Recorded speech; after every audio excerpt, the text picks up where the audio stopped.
And they are off. We're right in the middle of a game, everyone. Race 9. We are the Ashland here, and they're into the first turn, and it's a pretty even start. We have to the inside. We have Simply Ravishing again. Keeneland going at the same saddle cross. Thank you for that. Moonswag trails in second, about a half a length behind. Now past the Champagne, going to make a move and sit right off Simply Ravishing. Another 2.5 back to Curlin's Catch, who trails in fourth, about 2 behind them. The sitting is the outside is the favorite Malathot at 3 to 2, about 2 behind them. Another length and a half back to the trailer, Will Secret. So the first quarter up in 24-1. It's the 3 Simply Ravishing, leads by the 3/4 of a length to Moonswag. In second, down on the inside is the 2 Past the Champagne. Then another length and a half or so back to Curlin's Patch and the favorite Malathot. And another half a length so behind is Will Secret, starting to close the ground, the half up in 48-2 as they make their way around the far turn. Simply Ravishing still in hand. Simply Ravishing at 3 to 2. Now starts to get the go-ahead. Moonswag continues to make the move. Past the Champagne gets the go-ahead, and past the Champagne now takes the lead right from Simply Ravishing. Malathot trying to make a move now 3 wide, but past the Champagne, looking strong on the front end. And here is Malathot to make one final move past the Champagne. Trying to gearing down. Is gaining ground slowly but surely, and here is some finish. Malathot and past the Champagne. Malathot went by with ease. Oh, the wire came up quick. Malathot got it. Malathot got it. Wow, Malathot. Woo! That horse showed some kick at the end there. Man. Jeez. We've had some great racing today, boys. That's a strong finish by Malathot. I love that horse. That horse won on the Remsen undercard, right? Yes. Yes, she did. Well, everyone. She might be my Oaks horse. Welcome to someone's dog's going on. Welcome to a mega Saturday here of Kentucky Derby Preps. Thank you guys for tuning in with us. We have 7 live, and we were able to call that in the middle of the race. If you guys just missed it, we just covered the Grade 1 Ashland Malathot, able to pass the Champagne. It's just like the very one. Malathot able to get the job done and does it in style, very, very visually impressive. And Malathot able to get it on the wire. Thank you guys for tuning in. It was perfect timing for us to start. Jared, we'll start with you. Magic, and your name is Highly Motivated. We all are the Magic, if you guys haven't noticed. And we'll get thank you, Magic Curtis Calloway, for letting us do that. Highly Motivated himself. What did you think of Malathot making a nice move 3 wide and able to close? Did it in style, very visually impressive. Yeah, that was something. That was the that was the horse I liked most in the race. I thought it'd be tough coming off the long layoff there, but I mean, we saw earlier with Shadwell winning with Ghazali, and of course Todd Fletcher seems like he's kind of getting some horses right now. To kind of get going. Of course, Nona Jinda last week, and now he has an Oaks horse for sure here with Malathot. So yeah, I mean, it seemed like this horse has got a lot of talent. Travel Calm to me still is the horse to beat in the Kentucky Oaks. So those two, I guess you could say, out of the fairground circuit. But Malathot to me put her name in the ring there a little bit, because she seems like one that's just continuing to get better. She hasn't lost. Yeah, no, very, very visually impressive. And I'll throw it to the real Magic, the real Magic, who is all over Malachi. The real Magic is actually Curtis Calloward himself, but he was extremely high on this one. So, Magic, introduce yourself as the real Magic and tell us what you're drinking and then what you thought of Malachi as she went 3 wide and making that final finishing move. Yeah, it's pretty damn impressive. I've been very high on this horse since last year as a 2-year-old. Fletcher had said that this was his best 2-year-old of any kind before she even debuted. So I was very, very high on her coming into this. Until last week, and then we saw what happened in Florida when Millie Philly just went, and Millie Philly almost beat Malathat in Malathat's last start, and she's coming off the long layoff. So a lot of reason to be concerned, but she looked impressive despite the fact that there was a really slow pace, simply ravishing, got everything her own way. I don't know what happened to her. She was done. But a really great performance from her. Will Secret tried rallying from last, didn't really have enough pace to get into, but Malathat looks good. How freaking good has Joel Rosario been today, guys? Can we talk about that for a second? Yeah. This guy is riding his ass off today. Yeah, no, that's a great segue. Joel Rosario has pretty much established himself, I think, into the top 5 riders in the country, no matter where he goes, into the pretty ones. I will call him the pretty one, the original Magic. Joel Rosario is having himself a day. We'll throw it to the Sooner himself, the Sooner Schooner. Yes, up there in the central middle. What did we think of Malathat there making that move? And tell us what you're drinking as well. I know you're many deep at this point. Yeah, we got White Claws going today. It's a big day, and listen, it's a big day. You got to kind of relax, right? You got to relax. You got to be patient.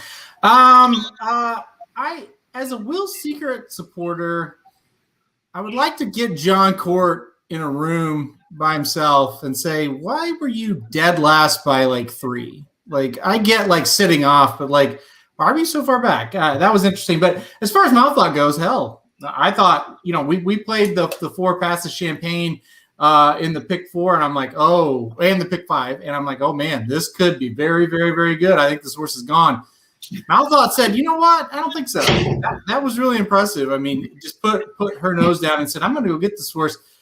Yeah, I mean, Oaks, we'll see what happens. This is going to be a good horse, though. That was a really impressive performance off the layoff. I know I'm no jockey. I tried it for a couple of years. Halterman, he did a little bit of riding at Prairie Meadows. Sure. Yes. But you talk about how hot Rosario is, right? I mean, in the timing of his rides, I mean, it's got to be unbelievably difficult he's just nailing them every single time. It's like he's just getting there right when you need to at the wire. And I get sometimes that's a little lucky, but man, he is just, he's timing, like he cannot be more on right now. Jared, here's the deal. Like, he's killing, like, every win pick that I pick, he's killing them every time. Beating us at the wire every time. Yeah. But I'm using him and the tries are coming in at least. But that's been the 2-day, like, kind of theme of Keeneland. Every time. He's beating me right at the wire. Every time. Let's throw it to Magic the Vet. Papa Dude, how are you doing today? So happy to have you again. And, there you got a lot going on. You got Final Four basketball. We got Oaklawn. We have you on for everything. Tell us how your afternoon's going so far. Well, I just got up from a nice nap, so it's going real well. I'm watching the basketball game. I didn't know that I was going to be on today. So anyway, I have kind of prepared a little bit. Didn't see that last race. Sorry, guys. I'm watching the Cougars against Baylor. It's not going too good there, Ricky. 22-11 Baylor at the moment. Yeah, I've also got 2 screens up. Let's throw it to the hung one himself. I saved the best for last. Saratoga Slim, a.k.a. Magic, a.k.a. the hung one. What did you think of Malathat? And I know I'm going to throw it to you when we get to Aqueduct. I know you're the New York guy, so we'll throw it to you. But real quick, before we get into the Santa Anita Oaks, what did you think of Malathat? And where does she maybe rank in your Kentucky Oaks horses as we wrap up here? Is she the horse to beat, or is there someone else out there waiting? Hey, Ricky, can I throw something in first? Sure, go for it. I've never met Slim. Slim, good to meet you there. Listen. Oh, sorry about that. I don't know why you're called the hung one, but I don't know why you're called the hung one. But usually, when a person has to brag that they're the hung one, they're really not. This only came up because Magic saw me come out of the shower at the. Okay, I got you. I had my underwear on though. Okay, I so wasn't you're naked. You got documented proof from Magic himself. That's why Magic. So you're legit. You're legit. Oh, he's legit. Magic. He's legit. Okay. I had my underwear on. I wasn't walking around the dudes. What the hell was that called? What do we rent it out of? What's that place? Airbnb? Airbnb. Okay. We got an Airbnb back in the 2019 Got Derby. And I guess, I don't know. Okay. I scared Magic when I was coming out of the shower. All right. And then, As long and as then we're the shower, the story as about long that as you're place was legit, actually we the can shower go with upstairs started leaking. That was a horrible situation. Oh yeah, Magic flooded the Airbnb, and it was like water was coming from the ceiling. We're leaving to go to the Kentucky Derby and the ceiling starts leaking. I was trying to drown the giant snake that was in the first floor of the house, okay? I was just like, flood the house. Is Miranda at Keeneland? Yes. Yeah, Miranda. Will she be joining us live from live on-site coverage? She's a big shot. Probably not. She's listening to us. Yeah. Please join us for some live. Just do a selfie of yourself at the finish line. We want to see you, Miranda. I would do it. I would be down at Aqueduct today. I've been telling my wife all day. I've been like, you're lucky I'm here taking care of the kids. I'd be on my way to Aqueduct right now like I did in 2018 and 2019 to cover the Wood Day coverage for the dudes. I'm missing out, but, you know, this is the first Wood in 2 years, so I'm just so happy right now to be here with you guys. Malathot I like a lot.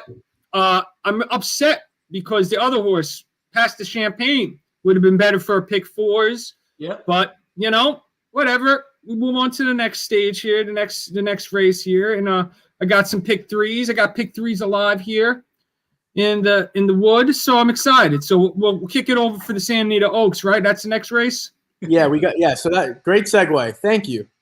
We do have to get to the Santa Anita Oaks. This is going to be a nightmare. I should be getting a bonus or something for covering this. We have 9 minutes to post at the Santa Anita Oaks, and I'm going to throw it to Magic first. Yes. I was going to throw it to Ryan Stillman, the Magic, a.k.a. the Lidocaine, but he's not on anymore. So I'm going to throw it to Ryan. I know, I got to get Ryan here. I'm going to throw it to Magic, a.k.a. the pretty one. What do we have to look for? Is this a two-horse race between the 1 and the 5? That obviously being Beautiful Gift and Mraz, or can we look at Soothsay and Javanica as legitimate contenders? I think it's a two-horse race, and really it should just be a one-horse race. Mraz had every reason to win last out, and I picked her to win that, and I could not believe that she gave up like she did. Now that there's only 4 horses, I don't see this being too difficult for Beautiful Gift here. This is a pretty boring race, especially after what we've seen at Keeneland. I love Santa Anita, but good God, this and the race tomorrow, the stakes race, are just shit. Well, don't bet them. Yeah, before I throw it to you, shocker, 4-horse field at Santa Anita. All right, Aaron, there you go. Go ahead. Make fun of me for not saying Mario, right? Here you go. Go for it. I would never make fun of my co-host. I love my co-host on Rocket Hour, and I would never do that to you. But I just wanted Magic to address this question right here. Magic, is your wife jealous of the special relationship you have with Slim? That's a good question. It is a good question. Well, Jared is, if you listen to Blinkers Off 2 weeks ago, Jared started explaining some of the things that he's been part of recently in his world. And in his world, as I understand it, as Jared explained it to us, you don't cross streams. So that's kind of similar here. Business and personal, they don't cross. We don't cross streams. We just keep them separate. Everybody's at their own end. Everybody's content and happy with where they are. So real quick, Silvermaker hit 406, the unnamed horse that the Real Dynasty boys claimed last year who did nothing. Not claimed, last pick in the draft. I'm sorry. You're right. Last pick in the draft, just won his second race in a row at Fawner Park. So let's give congratulations. 2 races in a row, $5,000 claimer level at Fawner Park. Silvermaker gets it done again. I wish Vinny was here with us. Vinny. This live stream got it all. We're talking about grade 1s and grade 2s. Bonner Park live updates. You want to get this on NBC and right. TVG. They ain't talking about fauna races. That's why you tune in to see the dudes. Dan is excited. Jared, I'm going to throw it to you now. Is this a 2-horse race? Let's try to get this. Listen, race. I was in the It's a middle of 4-horse race. What kind of question is this? Is it a 2-horse race? Is it a 4-horse race? So half of the field can't win. That's the question you just asked. Yeah, that's exactly what I'm asking. Is this a 2-horse race? Half the field can't win. You know what? Here we go. Ryan is actually on, and I got to take this comment off so we could see your actual name. See? All right, by doing that. Oh my! So this is getting bad. All right, Ryan.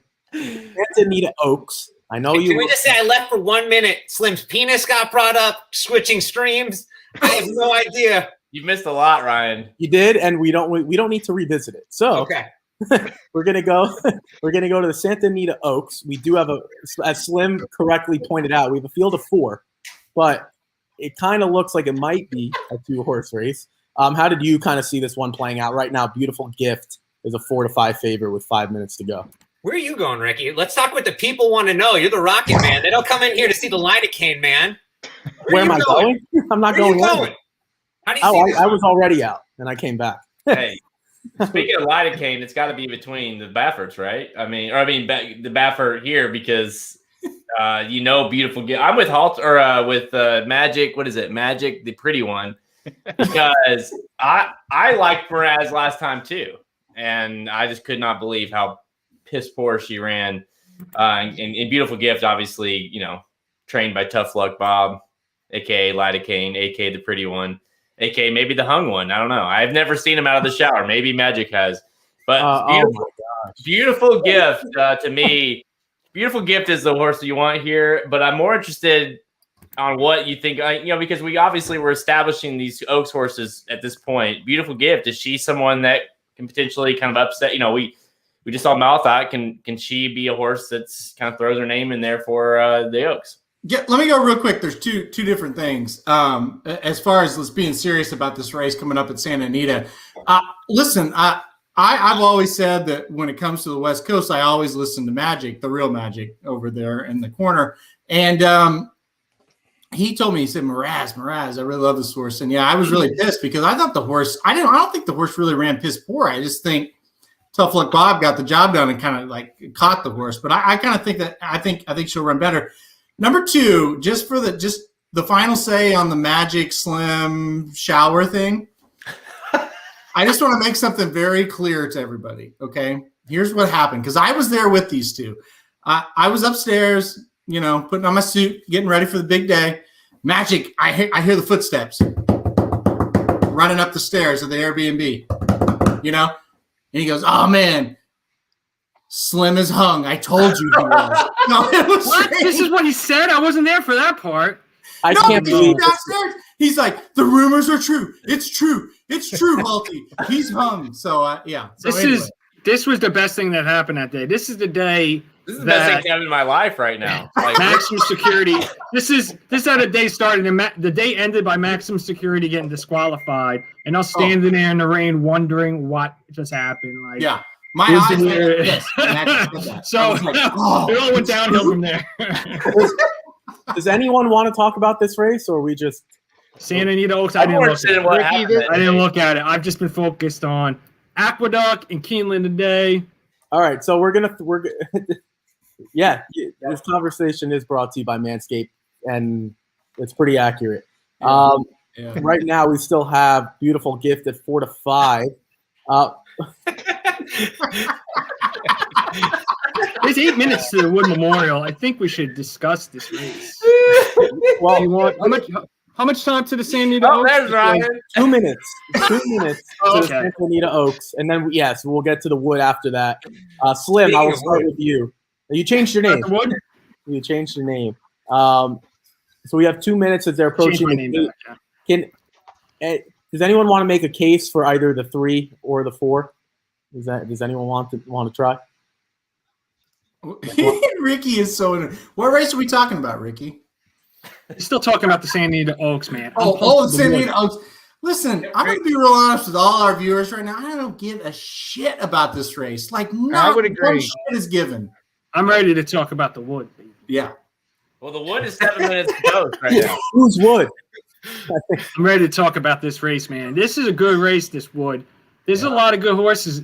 There's no great horses in this race, but they're all very equally talented. Equally cracked. Evenly matched wood is what he's saying. All the wood is It's equal. an evenly matched wood. It really is. That's why this race is exciting. Really good betting race. Slim, what's it mean for you to have the Wood back in the regular time? You know, you talked about it a little bit earlier with us in the chat or in our text message chain. What do you think of it? How are you feeling as a New Yorker? I know you grew up. This is a big race. Last year was so tough not running the Wood, and to have it back, 2 years, been waiting for this race to come back, and it's great. You know, I think it's a talented field. There's so much history about this race, obviously, going back many, many years. But, I mean, this is a good race. I see they're getting the gate at Santa Anita, so we'll cover that race. But, yeah, having it back, I think this would be a fun race coming up with the Wood. Yeah, it to Slim's point, I not having it last year definitely hurt. We don't always necessarily look at it as the biggest prep, but it definitely means something to us New Yorkers, or for me, New Jersey. They are getting into the gate. We do have still Beautiful Gift is the favorite. Mraz has been touched down to 2-1, and then Soothsay is 7-2. Javanica is 6-1, and then we have about 7 minutes or so to the Wood. And we'll hop right into that as well. So they're loading into the gate. Javanica goes in. Here goes Beautiful Gift. Very easy to call this race. Very, very easy. Mraz, Smoothsay, Javanica, and Beautiful Gift. No Brilliant Cut. Brilliant Cut was scratched. And they are off. A good start for Mraz. Good start for Soothsay.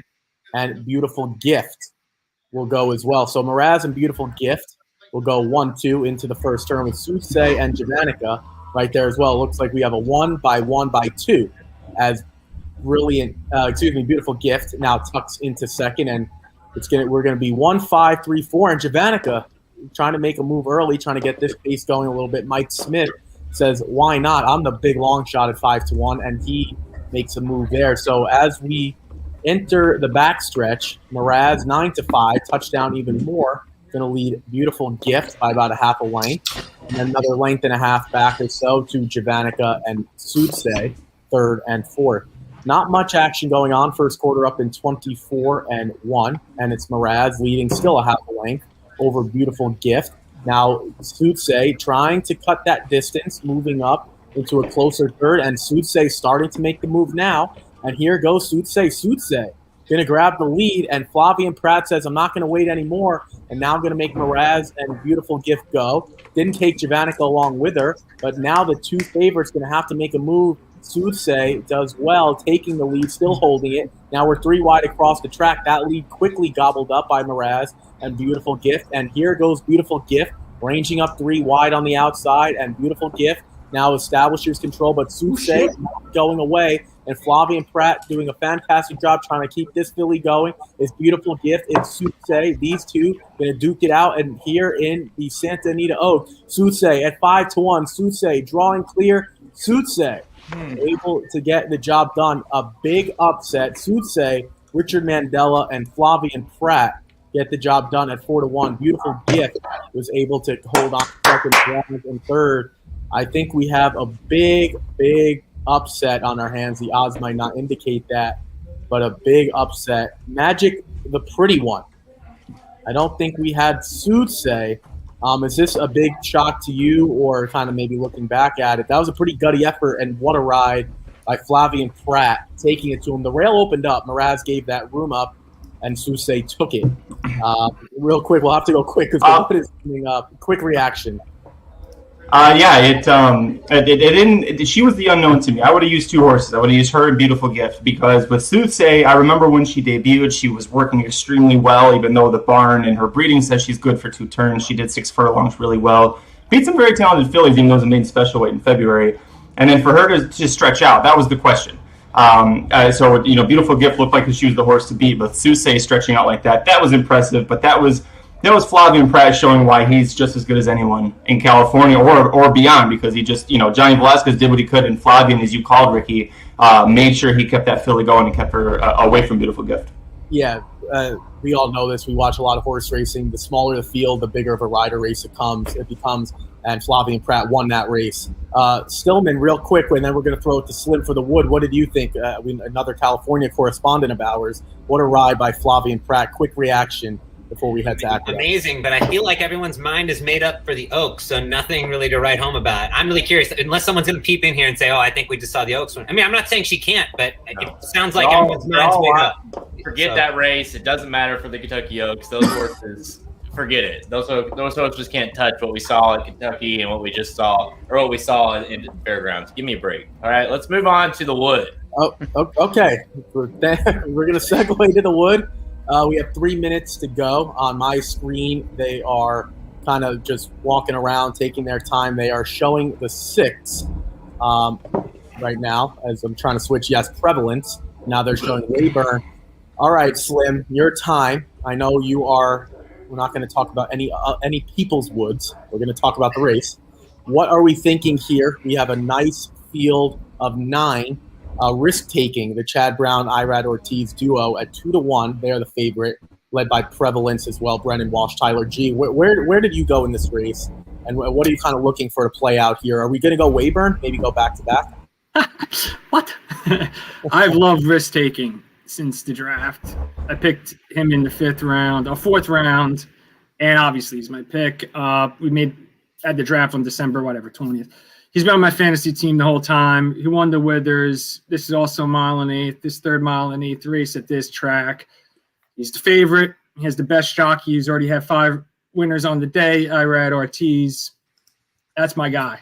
Risk taken. And since he's also on my fantasy team, Candyman Rocket, he has to run better than he did in the Tampa Bay Derby. That's my exacta box. I'm going to get the 75 points, and boom, I'll be back in this fantasy league. So that's my pick. There's so many stories in this Wood. That's why I really love it. Brooklyn Strong, the son of Wicked Strong, the 2014 winner, comes back for his debut of this year. We have Prevalence, who goes for the same owners as this guy right here, the 2015 winner. Who's that? Frosted, the 2015 winner. Brought him out for this. That's my boy. So, and then we also got Bill Mott, who won the last Wood with Tacitus, my boy. And he got Candyman Rocket. So we got great stories to getting in the gate for the Wood. Papa Dude, I'll throw it to you. Did you get a chance to look at the Wood here, the 700? I did. Who's your top choice? Where are we going? Well, I hate to agree with Slim, but I do. I think the 4 is the favorite. I've got a weird one to throw in here. I was talking to Aaron earlier. I like the 5 in an upset. I mean, as an upset pick, I would not pick him to win. Fletcher's hot. He's ran at this distance.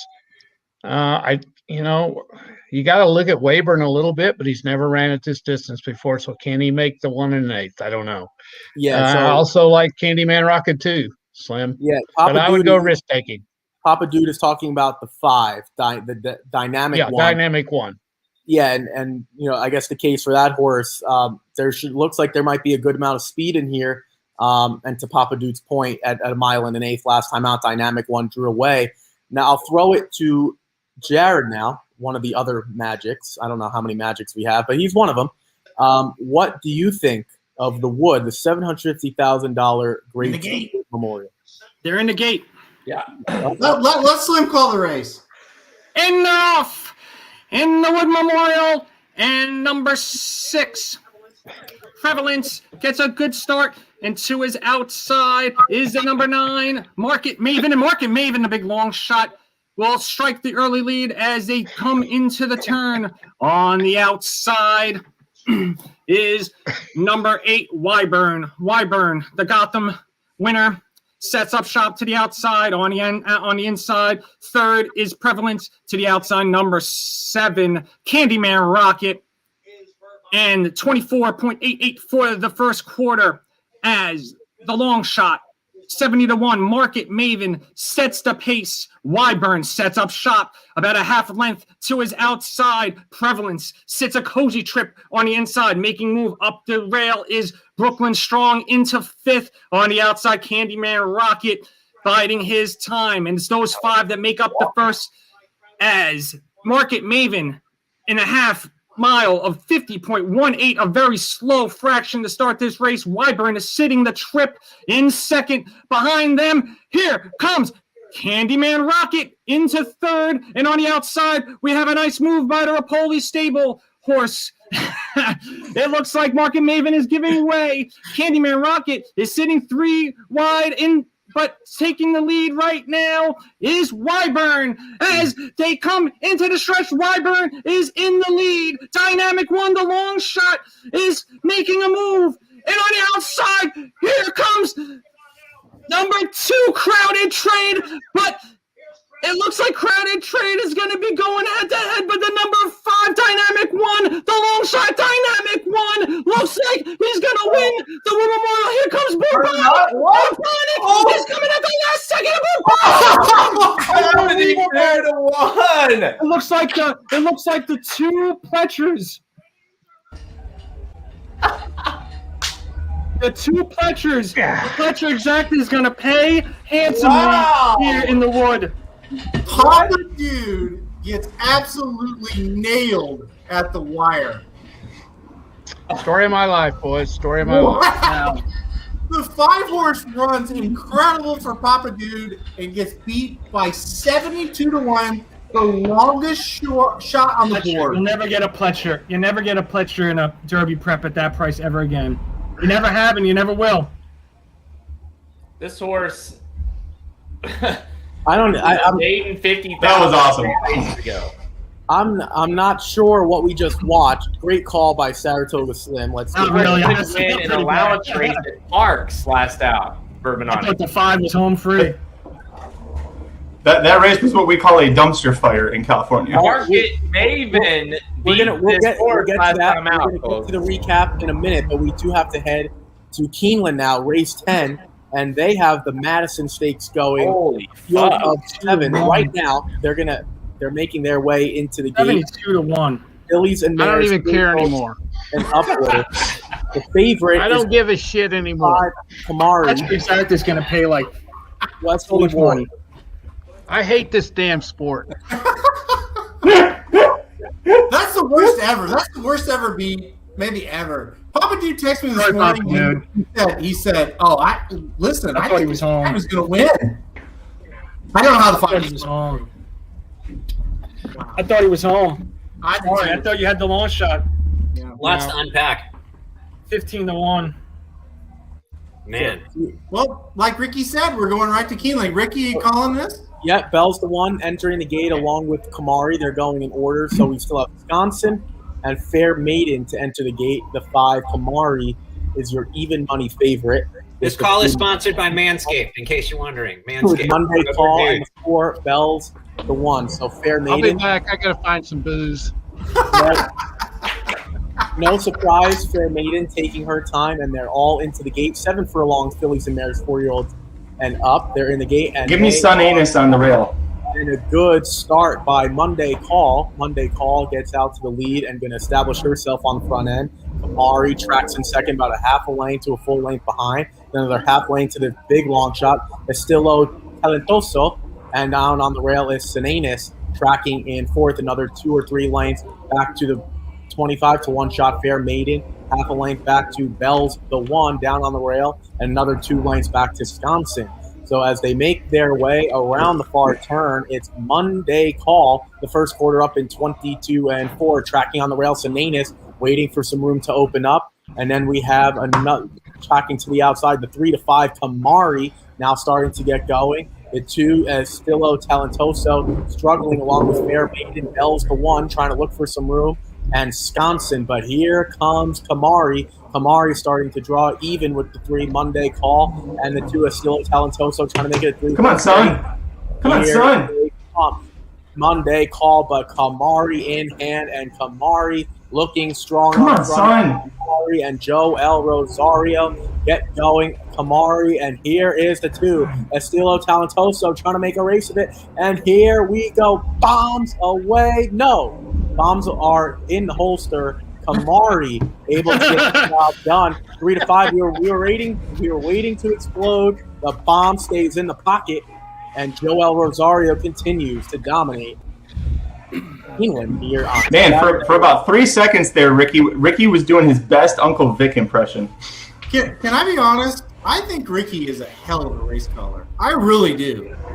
I'm trying. I was close. The bomb had to stay in the pocket, though. We were ready to unleash the bomb. That was a great line, Ricky. Great line. Paco Lopez making the trip. It was almost a well-worthy trip for Paco. Gave a fantastic job, but Joel Rosario does it again. All right, we have. How many wins does Rosario have, by the way? I mean, seriously, how many wins is that today? Well, we can go through it. We'll do a little Keelan recap. We'll start Luis Saez with Ghazali in race 1.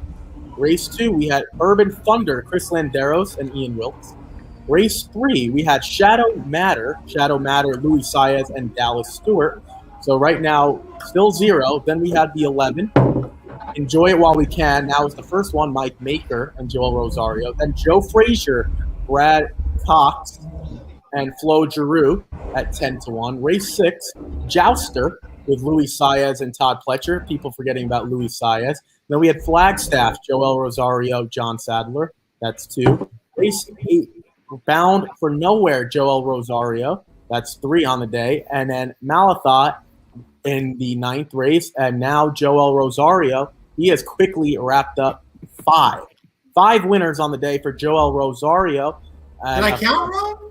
I thought it was 4. I counted 5. Oh, I could be wrong. Aaron's going to check that for us. So now we have a lot to get to. Aaron's going to check. I want to give you a recap of the Wood. Okay, it was 5. You'll never see this again in your life. Wait, no. So Saratoga Slim, we are going to get back to the Wood. There was a lot going on. We have to go quickly. So now it's your turn. Let's get back to the Wood. The grade 2 $750,000 Wood we saw Bourbonic. Was Bourbonic at 72-1. What do we think of that horse, and does this eliminate every New York runner that will be in the Kentucky Derby?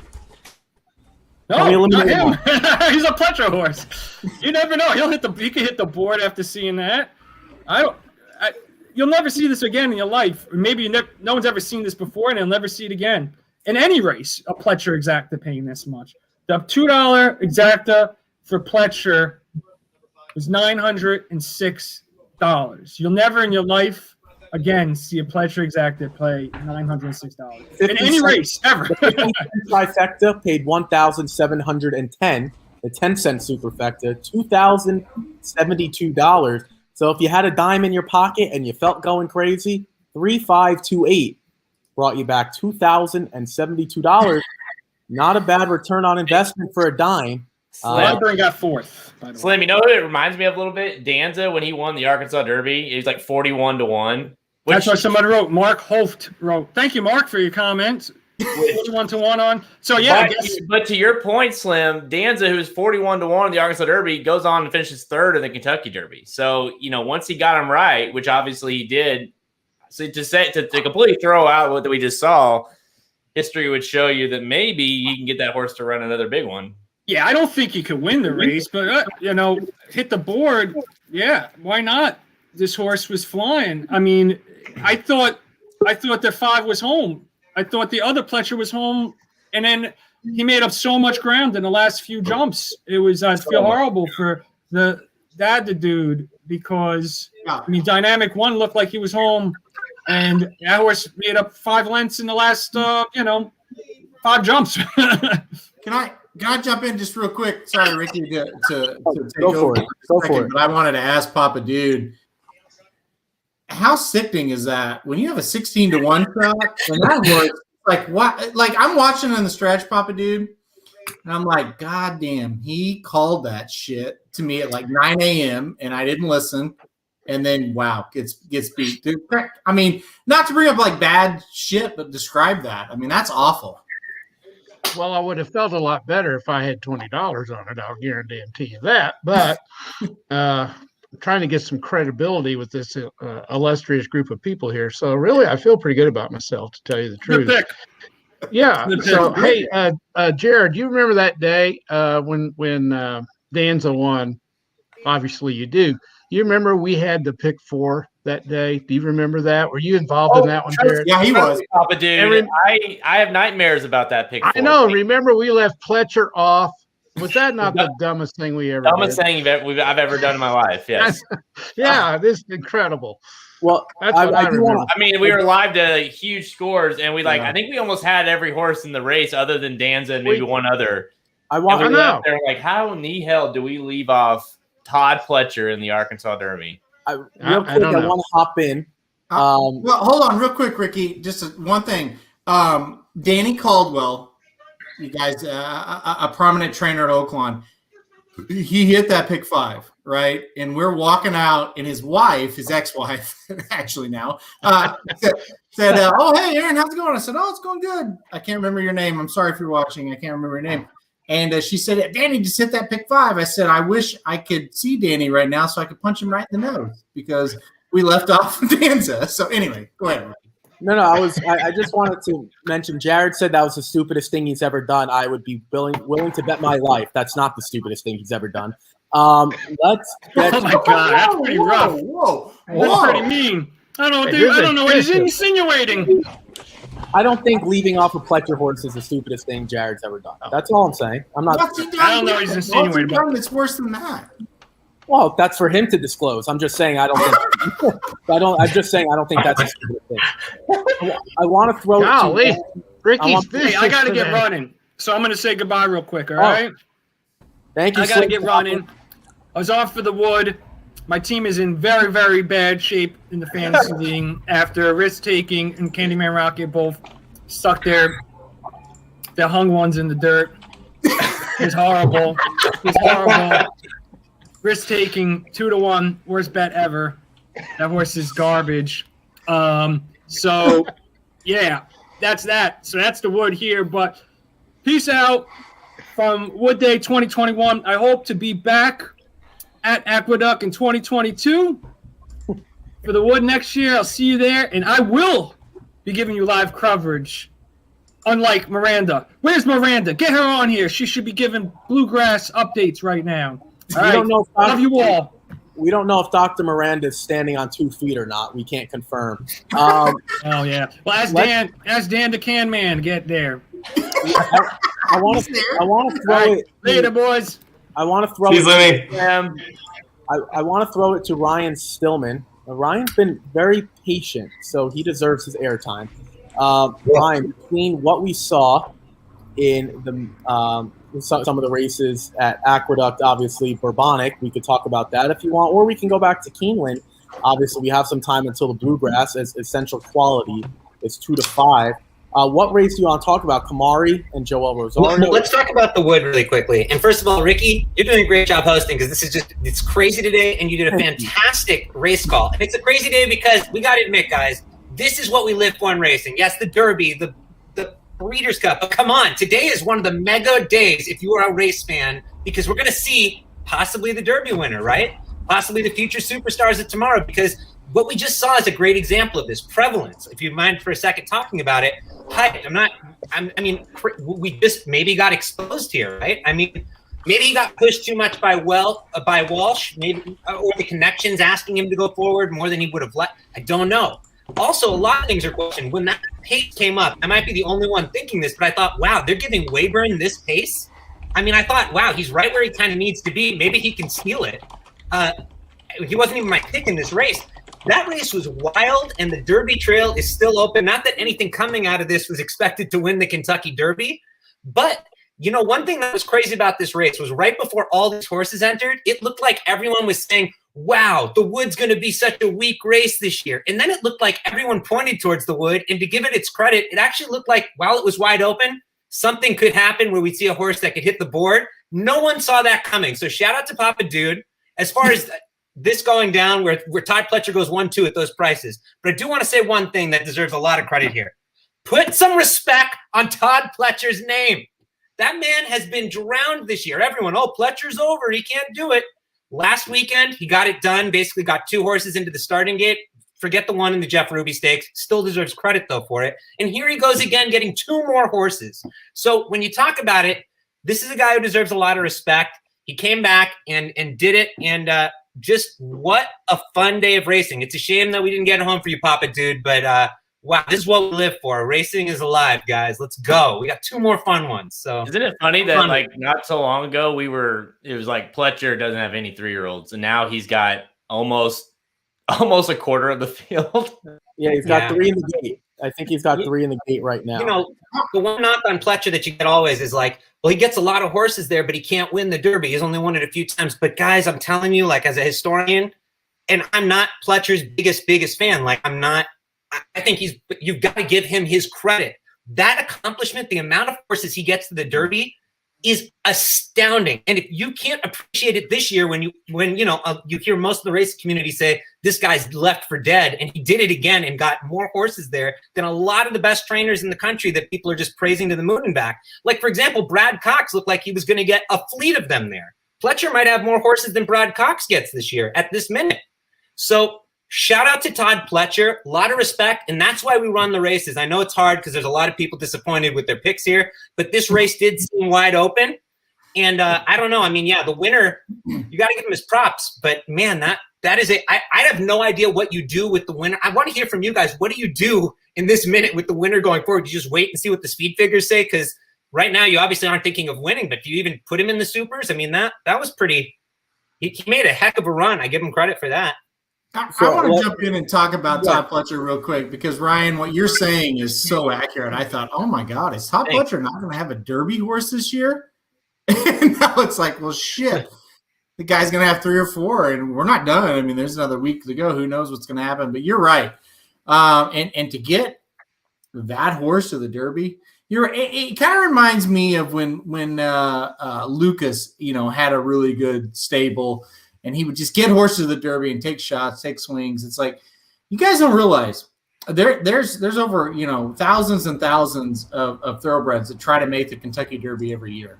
And if you are one of the 20 and you have one of the 20, whether you're an owner, a trainer, not so much a jockey, because the top jockeys usually get those mounts. But if you're an owner and trainer and you've got 3, 4, 5, horses in it, good on you, Trust me, if I ever owned, I've owned 2 race horses. They're awful. They were at Prairie Meadows. We ran for 5 and 7.5, and it was fun, but they were awful. If I ever owned one and we got into the Derby and it finished 20th, I wouldn't care because we're in the Derby. So Fletcher deserves a ton of credit to get these horses here because he was left for dead, like you said.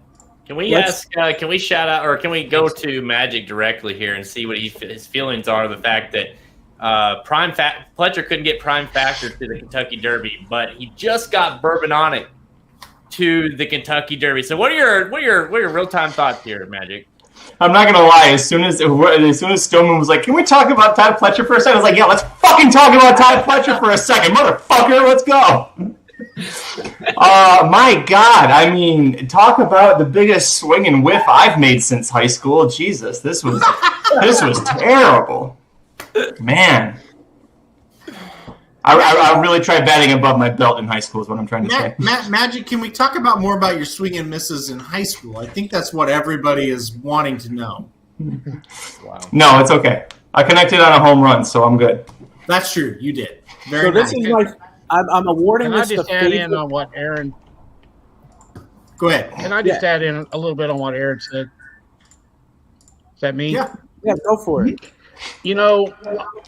Okay, we all have a tendency to write off guys way too quick. We write off coaches. We blame coaches a lot. Guys, that's my favorite coach of all time, said Barry Switzer. It is players. It's not coaches. And the same with trainers. It's horses. And Todd Fletcher hasn't just forgot how to train a damned horse. He knows how to train a horse. He just doesn't have the right horses. And, it's like Aaron said, it's pretty dadgum hard to get to the Preakness, the Belmont, the Kentucky Derby, hell, to the Arkansas Derby, to the Bluegrass Stakes. It's pretty damn hard. And you got to have the studs to get there. And it's that simple. And what he's done with these 2 horses today is, just a testament of how good a trainer he is. Mm-hmm. And so there's a lot of great trainers out there. I wrote an article a month or so back. I could have put 50 guys in there that just don't have the connections to get there. Yeah. And, it's a tough sport. This is a very difficult sport. Yeah, Dan, real quick before we go on, Ricky, I know we have a lot to go on, and I'll make this very quick, but our good friend Kelly Von Hemel, who is just one of the nicest guys that you'll ever meet, and you said it best. You said it's hard to get a horse in the Arkansas Derby. Think if Kelly had a horse in the Arkansas Derby next week, how excited you and I and he and Kelby and all those people would be, right? I mean, it's tough. Yeah, no, I think what we just saw, I'll wrap this up before we start getting to the fantasy and then the Toyota Bluegrass. There are a lot of good horsemen and horsewomen out there. And this goes for jockeys as well. We say it all the time about jockeys. You're only as good as the horse that's underneath you.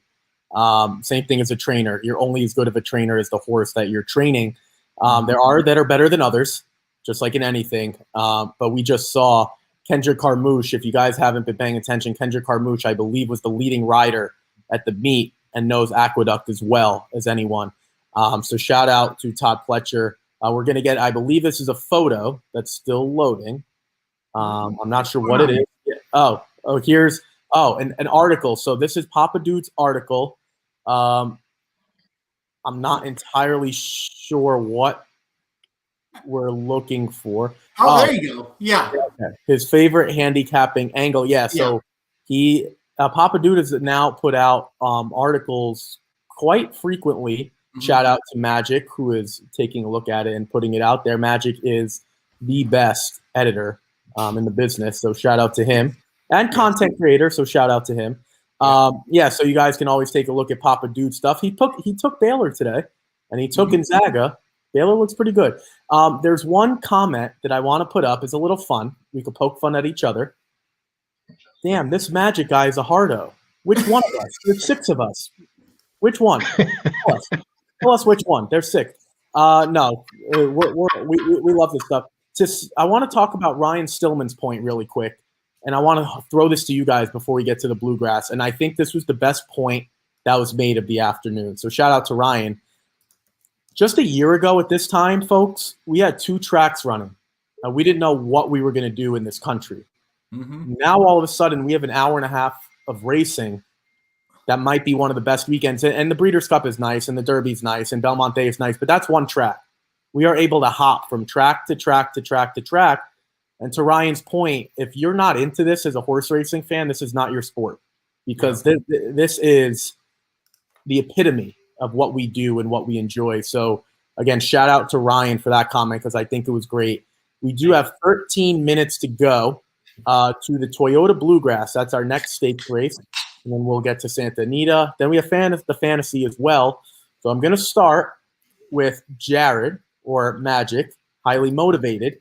I guess you're taking highly motivated on top. And if you are, how does he beat Essential Quality? Give us the perfect, not step-by-step, but maybe the perfect race scenario for him and how he can get it done here, how he could beat Essential Quality, who's 1-2 at the moment. Okay, we're going to skip him. Jared, you're alive. I said Jared, a.k.a. highly motivated. I heard him say Jared and then Magic, and so I just assumed I didn't say Magic. Your name is Magic, a.k.a. highly motivated. I'm forgetting that I'm also Magic today. What was the question? Oh, okay. Magic the Sooner, we're going to throw it to you. Who is your top? Me? Yeah, well, because Jared blew it. Who is your top choice? And if you are taking Essential Quality, give us a perfect race scenario for one of your long shots, how it would break down for your long shot if we were to get that one home. Oh, okay. So 3 things. Papa Dude said Baylor, easy, the best pick of the day, minus 5.5. They're up by like 100. So the game's over. The game's over. Yeah. Number 2, I will say my thing, and then I'll kick it to Jared. So we'll get the best of both worlds. And Jared, you're next. Jared listens to my voice, maybe not yours, Ricky. So think about that. But, anyway, as far as Papa Dude loved that. So as far as I'm concerned, and I tweeted this to somebody on Twitter. said, hey, how can we kind of beat Essential Quality? Well, to beat Essential Quality, you have to kind of just hope that he doesn't run his best race. I mean, right? I mean, you look at this, and no matter how you break this down, he's the best horse here. And he really is. And I hate to say it, he's 1-2, and you're like, I don't really want to bet that. But listen, he is. And, when you look at the pace scenario of this thing, he should probably even be on the lead or at least really close. And there's no other pace in the race. I just don't see how they beat him. But, Jared, I will kick it to you right now. You have Highly Motivated in the league, and he definitely is the other horse in the race that can show speed. So let's kind of talk about, okay, how do we get Essential Quality beat here from the Highly Motivated perspective? So go ahead, Jared. Seems like Essential Quality is, he should win here. And you and I talked a little bit about this from a pace standpoint, how the pace there's no pace whatsoever. So it's got to be between Highly Motivated and Essential Quality. What if Chad Brown and Castellano, and the way he's been working Highly Motivated, if he just says, just go, just send them, just go. Because if you're going to you're not going to be able to try to get cocky and try to run down Essential Quality or something. So it's like, just go. So with no pace in the race, and the way he's been working this horse at Belmont tells me that they've been trying to put some speed into the horse.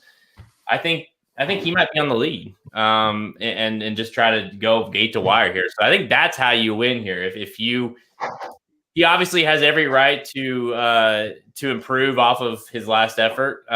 He should, but he's going to have to run a big race here I think if those two don't finish 1-2, either order, it's another shocker that we just saw in the wood. I think you're right about that. I just, gosh, it's hold on. I'm texting Vinny. I'm like, where's Vinny? I need Vinny in my life. But I think you're right about that, Jared. It's one of those situations where the best two horses on paper have the best two trips on paper. So it's like, you kind of just have to make up reasons that this horse won't run well, whether it be the 3 or the 4. So, yeah. Listen, we've had one race in the Fantasy League so far. It was the Wood. It was great for the Fantasy League. Nobody got any points, basically. I think Papa Dude got points for second, but that's it. But he's not in the league, so it doesn't matter. Listen, Dan's in last right now, right, Jared? But let's forget about the odds. Push comes to shove. Essential Quality should win this pretty easily, right? He, as a highly motivated owner, Essential Quality should win this pretty easily. Dude, this is it. Because the thing is, with Highly Motivated, you don't even know. This going a mile and 8th, we don't even know if he might shut down. Untreated, I guess, is the way Rosario's been riding today. He's dangerous for sure. With Todd Fletcher, we just talked about him a little bit, right? So I guess he's the one. I don't know. Untreated maybe is the horse to play here at 6-1 if you're trying to pull off an upset. Highly Motivated at 4-1 is a playable too, I guess. But Untreated, I need to hop in. I just want to hop in so we can get everyone else going. Let's throw it to Papa Dude. Papa Dude, what did you think of this race here at Keeneland, the Toyota Bluegrass? Obviously, we talked a lot about Highly Motivated or Essential Quality, but we've seen, or just a few minutes ago, there could be a bomb. There could be a bomb in the pocket that's ready to be unleashed. Do we have one here in your mind? Well, I don't really see one. Isn't it funny about horse racing? We finally get to like Essential Quality here, which looks like a sure thing, and we can't bet him because we don't make any money if we bet him. Isn't that the way it goes a lot of times in this? I remember every time Zenyatta would run. Well, shit, couldn't make any money on her because she was always 1-5, 2-5. I think Essential Quality wins this if he runs any at all. I looked at the 2 Untreated, and I wouldn't leave out the 5 Rombauer, or however you say that. I kind of looked at that horse a little bit. Second in a Grade 1 at Santa Anita. In the, what was that, the Pharaoh Stakes or something like that? Yeah, the American Pharaoh. Yeah, that's a Grade 1. Finished second. If I was going to do a long shot, I'd either do the 2 or the 5. Yeah, let's throw it to Magic. If give me the thumbs up if you're ready to go. I know you're muted. No thumbs up. All right, let's go to Ryan Stillman then. Ryan, obviously we've talked about essential quality the whole time, which is fair. Is there a horse in your mind that we might be looking at that just keep an eye on at a long price here? Well, something funny was when I saw Joel Rosario wasn't going to stay for the Santa Anita Derby, I thought, man, he must be headed to Keeneland for a good reason. Maybe there's some horses he likes there, and maybe it's this horse Untreated. It just seemed weird because I thought he had a live chance. Then you see him take over half the card, it feels like. So, maybe it was a good call because, my goodness, congratulations to him. So I don't know what to make of Untreated. He's the question mark to me. Let me start this by also saying Essential Quality should win this, I do believe, just based on the fact that he's done nothing wrong. He's indicated that he is a legitimate horse, and the horses he's beaten have come back and done amazing things, like Hot Rod Charlie came and won in Louisiana.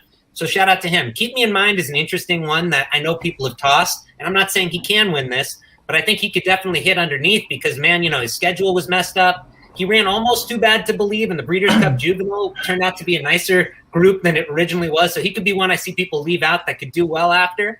But quite honestly, I don't know what to make of Highly Motivated because he does seem like a very nice horse. I understand Chad had some horses over there in the wood, and I wonder if right now he's going, gosh, I wonder if I should have stayed in New York and ran in the wood with this horse. I have no idea. But I will say this. Essential Quality should win, but that's why they run them, guys. These things are animals. They're like us. They have bad days, so anything's possible. But I would be surprised, considering not expecting any problems, that if he shows up with his race, he doesn't win this. So that's my quick rundown. I know Magic is unmuted now, so I'm going to throw it to Magic. Hopefully the thumbs up from him. Magic, I think you're ready to go. You're a little delayed on. You may be frozen. Yeah, Magic, are you frozen? If you're not, just go for it. Come back to me. Hang on. Okay, so we're gonna go back to twice if Magic's alive. We'll go back to Magic. We still have 5 minutes or so. I'm gonna throw Mickey, what are your thoughts, by the way? Would you give yours really quick? I know you're hosting, but I would love to hear what you pick. No, I do appreciate it. Again, Essential Quality is the horse to beat. I talked with Aaron about this yesterday on our live stream, and I said there's going to be a jockey. I don't know who it is, but there's going to be a jockey on some long shot, whether it's Hush of a Storm, Sitting on Go, David Cohen with Keep Me in Mind. Someone's going to press the lead, and I don't know who it is, but this looks like a very paceless race, and that's what I'm interested in. So I can't give you a direct answer. There's going to be a jockey that says, screw it. This horse isn't getting into the gate if they don't get any points. And Aaron said, yeah, that horse is dangerous because if the 3 and 4 Highly Motivated and Essential Quality look at each other, Javier and Luis Saez look at each other and say, yeah, we'll just take our sweet time going 1-2. If I'm Dale Romans, I'm telling Corey Lannery, just go. I know this horse has no speed, but if I have to go 22 and 4 to get the lead or 22 and 3, give it a shot. I'm not saying it's going to win, but what do you have to lose? Because you're probably going to finish last anyway. This is a funny comment. Magic freezes up whenever he reminisces about Sligs. You know what? That might be the best promo that we've ever could have come up with. So shout out to Manu Duvall. I hope I said that right. I love Manu Duvall. He's my boy. I love this guy. Yeah. I talk to you all the time on email, bro. I love you, bro. You are hilarious. All right. So Magic is back with us. He's not frozen He's not frozen anymore, I don't believe. All right, Magic, go for it. Who are we taking here? Essential Quality if you want, but who is a long shot that maybe we should keep an eye on here? We got 2 minutes to post. Essential Quality is 2 to 5.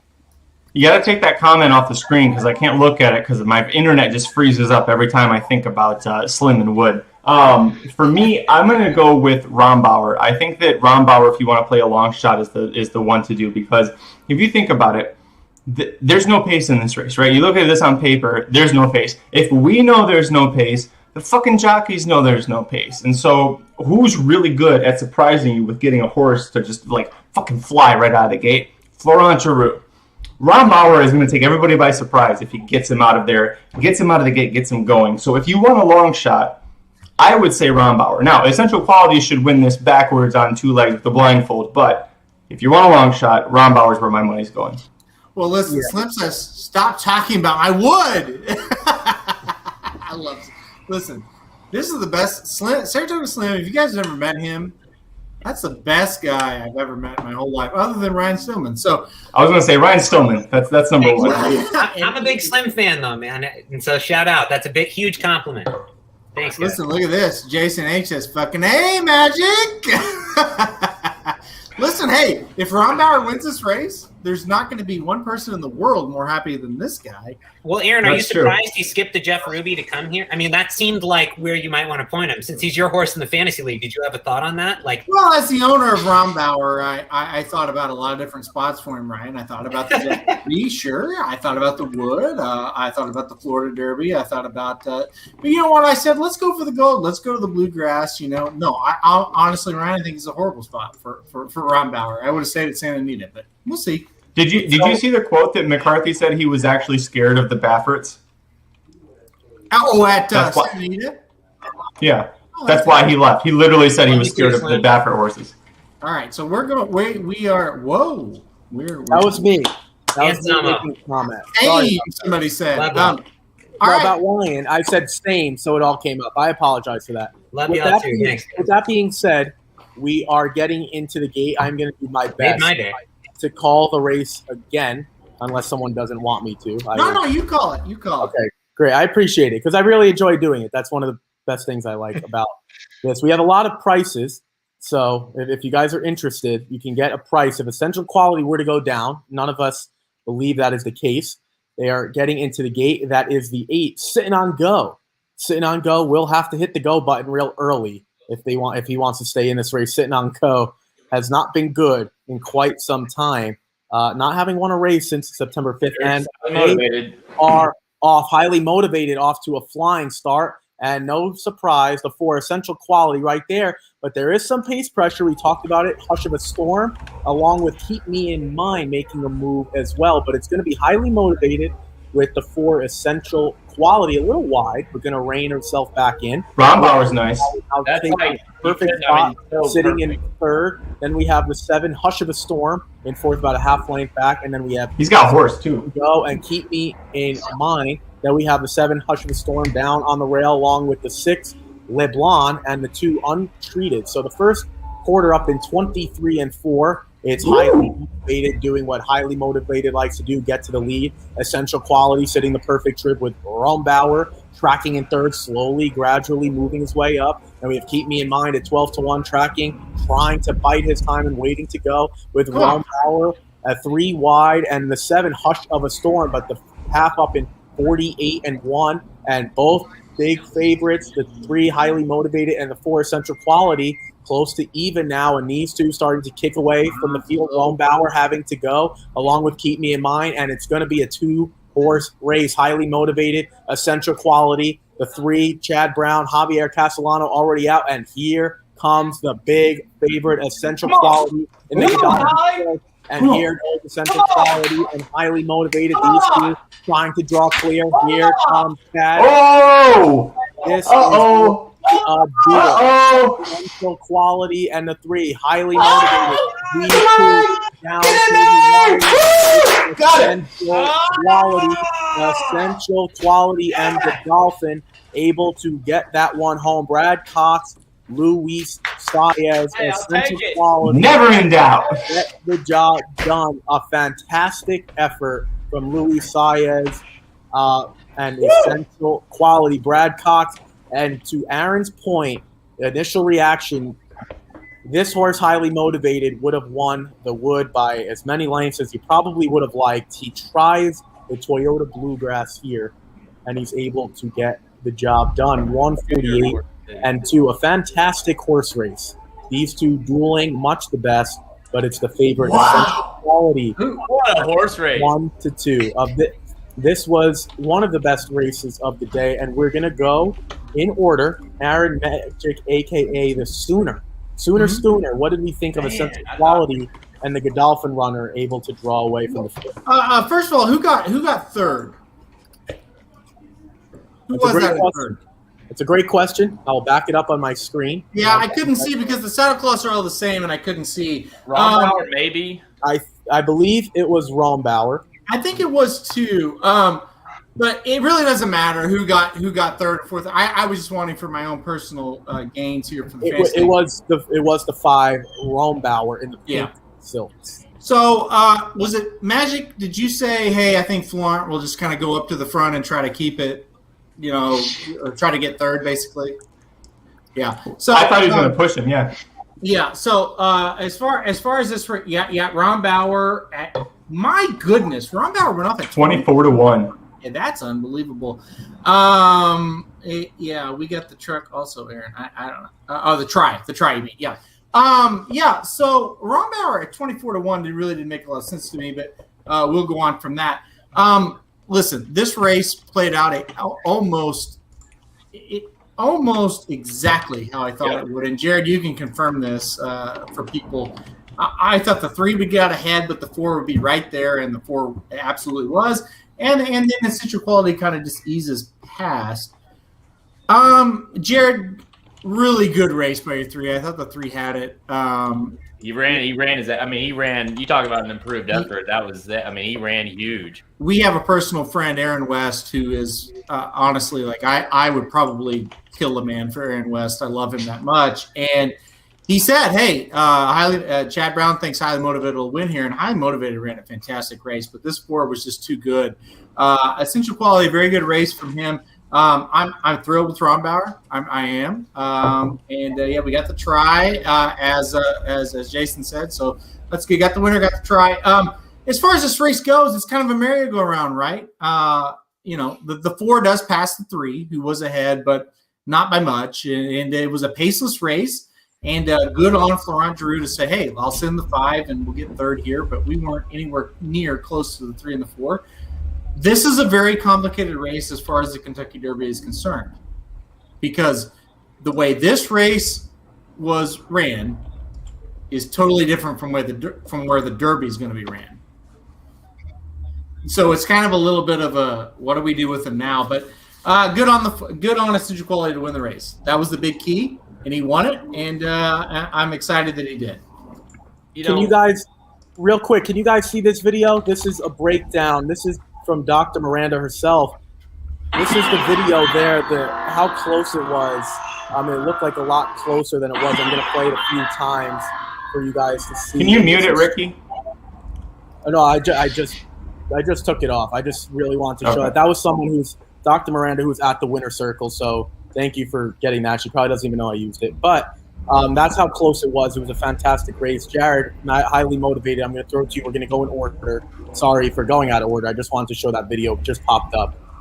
Jared, I'll go to you now. What a race by Highly Motivated. You can't be, obviously, in the fantasy league, but you can't be upset with that effort at all. Oh, gosh, no. I mean, obviously, you'd like to see them hold, but he's holding off who I and the Magic and I are on the same page here. I mean, Essential Quality is my Derby pick, and he outbeat him, and Essential Quality ran really, really well. Essential Quality is so versatile. He sat there and off that pace, and he just does what he needs to do to win. It's really unbelievable how good this horse is, I think, and he's a little bit unknown in his way. He hasn't been tested. Today was probably the closest he's been tested. Highly Motivated. I mean, yeah, he's in the Derby now. He got the 40 points. He ran huge, but it's hard to imagine a scenario where he goes and wins the Kentucky Derby. He definitely showed that he's got a heart. I definitely think he can handle the distance. He showed it today. What were they, like 20 lengths ahead of Rombauer? Those 2 are the ones you want moving forward. Halter and I discussed this race in depth this week, and it was almost like he drew. Exactly like we drew it up, almost to a T. You couldn't. Those 2 seem like the standouts when it comes to the pace. They did. Highly Motivated went, made sense. Essential Quality set off of them. Just better horse. Magic, the real Magic, the pretty one, I'll say. We'll throw it to you now. Initial reaction on Essential Quality and how good Highly Motivated was, and talk about Rombauer. You and Papa Dude, Magic the Vet. I'm going to call him the Vet. You guys had Rombauer. What did you think of his performance? And I guess Essential Quality is still going to be the overwhelming favorite probably in the Derby in a few weeks from now. So Rombauer, if you watch the break, they showed it on the replay. Rombauer actually got pinched pretty good. The Essential Quality came out a little bit, and the 6-horse really came in on him. Giroux was trying to push him. So for a brief second, Giroux was going like I thought he would. That's just horse racing. That was a great effort from Rombauer. That is a great horse. Again, if you look at the Derby, if he goes, I think he will. Especially the Preakness too. That's a great underneath horse. You saw 24-1. This was an extremely hittable trifecta. All you had to do was box the two favorites in the top 2 slots, and you use Rombauer and some other prices. That's a very hittable try. So congrats to Aaron. I know you had that in the guide, and anybody who played that one. Highly motivated. I think even though, he didn't win this, and it looks like he might not be able to handle the Kentucky Derby, that'll be his 3rd start off the layoff, just like Essential Quality, so remember that. Also, the post position matters so much for the Kentucky Derby. If he gets a great post and other pace setters, like Midnight Bourbon, for example, I know is a pace setter. If that horse gets a shit draw, Highly Motivated is the only one that has speed that gets a nice draw. You're looking at a possible horse to upset it. So potential there. Essential Quality, the champ. This has been my Kentucky Derby pick since he was the Breeders' Cup Juvenile champion. So, of course, I'm very happy with this, but I think that Concert Tour ends up being your favorite after he wins the Arkansas Derby, because Aaron texted us the probables for the Arkansas Derby, and it ain't any harder than the Rebel. So, yeah, I think Concert Tour is your favorite, but that was a good effort from Essential Quality and Highly Motivated. Aaron, go ahead. Can I make an announcement to the group? Of course. Thank you, Ricky. Thank you very much for your permission. You asked a question. Well, and I appreciate your answer. Oaklawn Park, one of the greatest places in the history of the world, announced something today. And I'm talking directly to you, Papa Dude, and to you, Jared Welch. They sold tickets for the Arkansas Derby for the Apron, where we always stand. Your boy bought 4 of them, so I'm ready to go to the Arkansas Derby. I did not want to go to the infield. Fuck the infield. I don't want to stand in the infield. I've got 4 tickets to the Arkansas Derby on the Apron. They cost 50 cents a piece, boys. So I spent $2 on these 4 tickets. If y'all want to go, I'm in. If y'all don't, it's fine. I can spend the $2. But listen, we're going to go see the Derby winner in 1 week in its concert tour. I got 4 tickets. Just saying. Go ahead, Ricky. Well, why didn't you buy more than 4? Yeah, that's a better question. What the hell, Papa Dude? I bought Why didn't you buy more than 4? He spent $2. What's Why would I buy more than 4? Oh, first of all, you can't buy more than 4. Well, I can think of a lot of people that probably would like to go. You can't buy more than 4 at a time because of COVID. Oh, I got you. I have an idea. I have an idea. Go to the secondary market and see what you can get there. I know you want to see the Kentucky Derby winner, but those tickets might be worth something on the secondary market. The young man's thinking of something bigger. We're thinking bigger picture. Papa Dude. Ricky, let me interrupt for a second. He said, Nick Seaver says, I'll buy the 4th ticket. All the beer for the day is on me. So guess what? It's me, it's Heather, it's Nick Seavers, and you know, Nick, you bring a friend, and we'll forget about Jared, forget about Papa Dude. If all the beer's on you, you're coming with your friend. Papa Dude, let's talk about what we just saw in the Toyota Bluegrass. You also were on Rombauer, so I'm going to say congratulations because that was the best long shot by far. What did you make of the race? I guess it kind of went as expected, as we all kind of expected. But Highly Motivated was much closer and ran a fantastic race. So what are your initial thoughts after watching it? Well, I'm a little disappointed in Essential Quality, to be honest with you. I would think a Kentucky Derby favorite should win by more than what he did. That's just the way I look at it. I mean, I know it was a good effort by Highly Motivated. How good is that horse? I don't know. So I don't think I wasn't impressed with him today. I'm sorry. And I don't think he'll be the favorite in the Kentucky Derby after Concert Tour kicks everybody's butt down at Arkansas. I really don't. Yeah, that's a fair point. Go ahead. No, I think that's a fair point. I'm going to throw it to Ryan Stillman in a few seconds. But, you know, to sum up Papa Dude's point, it was an impressive race from the fact that he won and had to grind it out. I think that's impressive. But to Papa Dude's point, it's fair, right? It was very, very close, and we had no idea going into the final 16th. And for a big favorite, it maybe wasn't as visually impressive as we would have liked to see. That's a fair point. Ryan, I'm going to throw to you. Ryan is Magic, a.k.a. the Light of Cain, if you're not aware.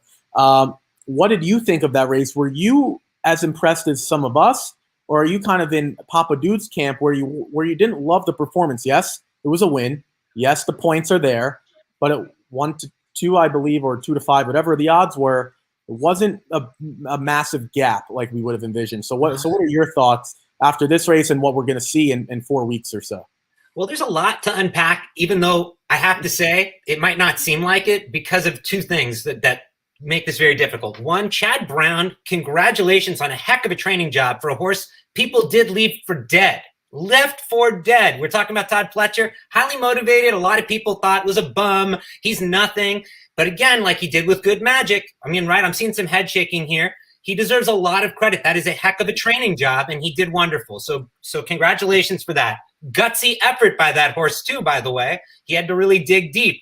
And it did look, if you were watching it and you're an unbiased person, like he might win this race today. I mean, there was some shocking, like, whoa, I'm sure throughout that grandstand, because Essential Quality was one of the bigger favorites we've seen in Derby preps in a long time. I mean, he's done nothing wrong. And here's a horse that said, you're going to have to freaking kill me to take this spot.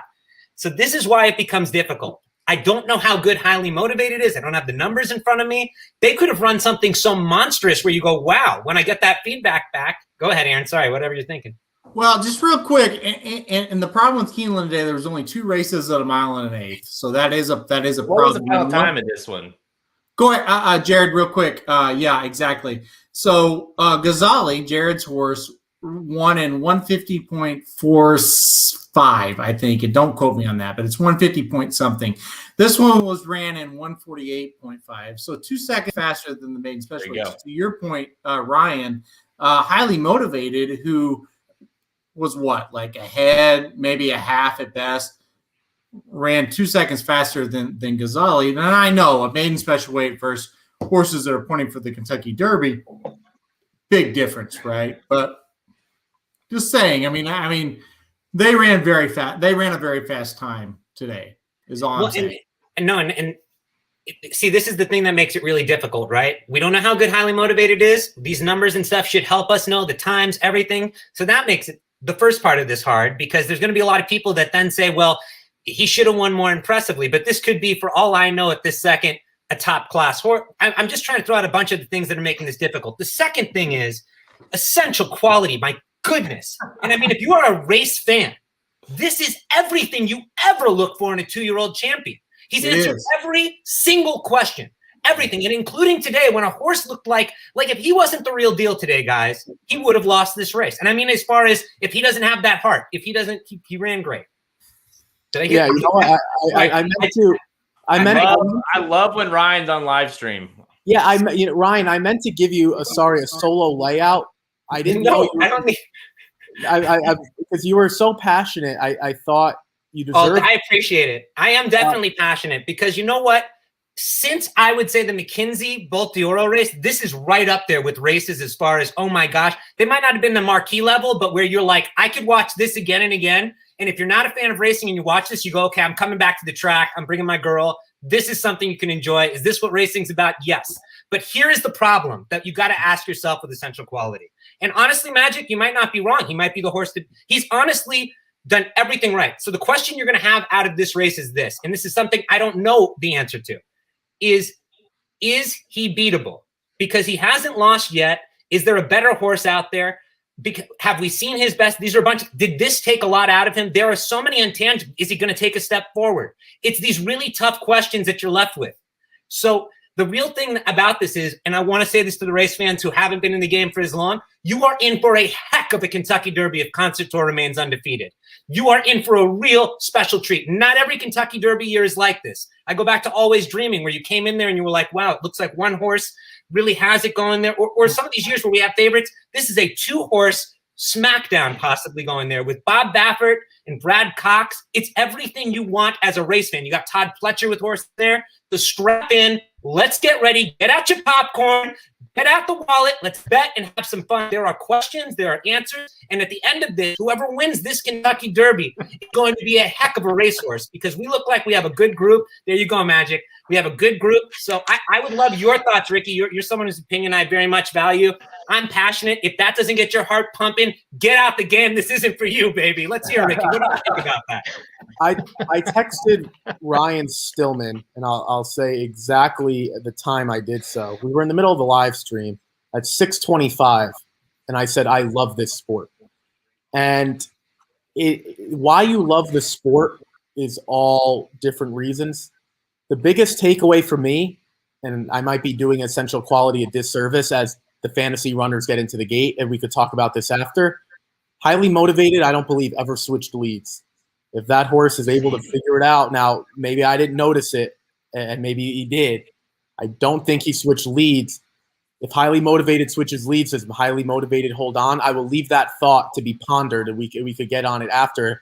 But we are off here in the fantasy stakes, a field of 6, and it's a fast and good start for Ava's Grace, breaking to the inside. We have 4 across the track with Sylvia Q, and then we have Take Charge Lauren, who's going to range up at about 3 wide, tracking in second. We have another length or 2 back to Pauline's Pearl, the 3-5 favorite, another length back to Coach, and a distant West Side Girl, about 6 lengths off of them. So the fantasy stakes, we are off. Ava's Grace, 8-1, leads them, and it's some long shots leading in the backstretch here. They make their way into the backstretch now. 23 flat. First quarter, Take Charge Lauren, a length and a half off of Ava Grace's. Sylvia Q, now a half a length, moving up slowly in third. Then we have Pauline's Pearl finding open race room. Now this group gradually closing in. Another 2 lengths back to Coach, and a distant West Side Girl with Francisco Arrieta. The first half up in 46-4. And here comes Take Charge Lauren, but Pauline's Pearl gets the go. And Ricardo Santana Jr. asking of Pauline's Pearl a little bit more, but Ava's Grace still strong on the front end. Ava's Grace ridden confidently by Ramon Vasquez. Here comes Coach as well, but Pauline's Pearl slowly making her way to the front, and this looks like it's going to be a 3-horse finish. Here comes Ava's Grace, Pauline's Pearl, and Coach ranging up 3 wide. Here comes Pauline's Pearl, Ava's Grace not going away silently. Pauline's Pearl drawing even. Pauline's Pearl taking a slow lead. Ricardo Santana Jr. taking Oakland to his mercy. And here comes Pauline's Pearl drawing away. Half a length victory, close to a full length victory. Pauline's Pearl, Ava's Grace 8-1 holds on for second. Another length and a half back to the Brad Cox trainee, and Fernando de la Cruz with a 3-1 Coach. Pauline's Pearl, Steve Asmussen, Ricardo Santana Jr. get the job done. Pauline's Pearl ranging up. You can't beat that duo. We've been saying that for a long time, I feel like, on this show. I want to talk about, yes, we could talk about that race, and if you guys want to. Aaron, I know you went away. And this, I think, hits home for you and for all of us. Sure. The thing I was talking about before the fantasy stake, so sorry, guys, Pauline's Pearl just won. I was just calling that. I'm going to go back to what we saw in the Toyota Bluegrass. So we can go back. We have some time until the Santa Anita Derby. I want to give you credit, and you can. And this will bring us back to the Bluegrass because you brought it up. You were right. You got a good eye. Wait. I want to introduce the topic, and then I want to introduce the topic first. I know what you're going to say about the switching the leads, correct? Yeah. Okay, so he did. He switched his leads correctly, and then he switched back. Yep. So that's a perfect segue. I'm going to get into it now. Aaron, this is why that topic hits home for you. I believe last year we were watching a race at Saratoga. We were just talking about it, and I think we were talking about Uncle Chuck. Now, if anyone has watched, I think Uncle Chuck was the most overrated horse. But the topic was switching leads. And Jared, I talked about it before. I was really hoping you would stay on. You just went off as I introduced the topic, but you're back now. No, I understand. You got an alcohol refill. Makes perfect sense. No, I had to pee. Oh, you have to pee. Yeah. Even better. Don't pee in your pants. We don't advocate that. Switching the leads, Ryan Stillman was kind enough to throw it to me right before the fantasy stakes, and he asked me what I thought. The problem for Essential Quality, to Papa Dude's point, it wasn't visually and pleasing. Yay, Christopher Potts. I'm going to be – that's not nice. That's not nice. Big fan of the Magic Mike show, Chris Potts. Love you, Chris. Yeah, that's not nice. Highly motivated switched his lead properly. So left, right. The right is leading. If you guys aren't aware, real quick, the right is leading when they make the way. You get that extra boost. I'm not going to go into the whole science behind it. But in the final strides, he switched back. Then the left was leading. Jared just pointed that out, and thank you, Jared, for giving me credit, because that was the first thing I took away. What if he never switches leads or back to the wrong lead? Does highly motivated hold on? I don't know, but I'll throw it to you first, because you first brought up that point, I believe, with Uncle Chuck, and you're like, this horse does not switch leads. He never has. It doesn't look like he's going to. Now with that thought in your mind about Essential Quality and highly motivated, Essential Quality did switch his leads, but highly motivated, does that maybe take away a little bit from that performance? The fact that highly motivated was so close and he switched his leads back and forth a few times, or am I just making something of nothing? Well, no matter what Christopher Potts says, this is actually a very good question. So, but Christopher, hilariously funny. I laughed inside so much. So when you talk about here, hold on. Let's get Papa Dude off for a second. He's gone. When you talk about switching leads, here's what happens when horses flip-flop that. And listen, this is not coming from me. Okay, this is coming from a trainer who has a ton of horses. Danny Caldwell. Danny Caldwell taught me this. When a horse flip-flop leads, it means tired, or it means surface. Doesn't really like the surface. So it's one of the two with highly motivated. Maybe the horse got a little tired. Maybe the horse likes the turf better than the dirt. Maybe the horse is, I don't know. It's one of those two. But there you go. But highly motivated. Yeah, Halterman, honestly, watching that replay, it looks like it was more about tired than anything. It seemed to me, Jared, he was a little tired. I think this horse is better, a little shorter. You look at the pedigree and you go, yeah, a little shorter, maybe at a mile, maybe on the turf or dirt, either one. But I think he got a little tired. And again, what Ricky said, the right leg should be leading in the stretch, right? So you look at highly motivated and the right leg is leading, and he switches to the left, and he switches again. That's because the horse is a little tired or hates the surface. It's one of the two. Magic is saying he's a little tired. I think you're right. I think he just got a little bit tired. And you look at this horse. The breeding says a mile to me personally. I don't think he wanted to go a mile and 8. And I think that's why he lost the race. I don't think he wanted to go a mile and 8. It's also the first time that this horse has gone anywhere close to a mile and 8. Yes. Yes. So you got to add that into it as well. That he ran a mile. So first time around 2 turns, Jared. First time around 2 turns. I want to throw it to Matt against the champion. I want to throw it to. Well, we're going to go in order. I want everyone to touch on this topic if they want to or add. I'm going to throw it to the real Magic. He'll call himself the pretty one. You said in the private chat that you had a comment. What did you want to share with us? Maybe you noticed something that we didn't notice. What did you want to add in terms of running confirmation? You said. Yeah. So the highly motivated thing, you guys covered that perfectly. He got tired. That was a huge reason. The first time I ever noticed that with a horse was McKinsey. Every time he got hit, his tail would switch. That's another sign. Switching leads and tail swishing and the stretch, those are both signs that a horse is tired. With confirmation, I'm going to give the credit to our good friend John Leese for this one because he tipped me off. This is why John Leese has never liked Essential Quality very much. He runs like Vekoma. Aaron, you remember Vekoma, that running style with his right leg just swinging out like this? Watch Essential Quality's left leg in the stretch. Every time he runs, he's churning that thing. And that, I think, is why he didn't beat Highly Motivated by more when Highly Motivated got really tired in the stretch. So as much as I love Essential Quality, I watched that stretch run. I was like, damn, that's gonna do him in Louisville. So I'm with you. I think that I really hate this, that Bob Baffert's going to have the curse of Apollo broken twice in 4 years.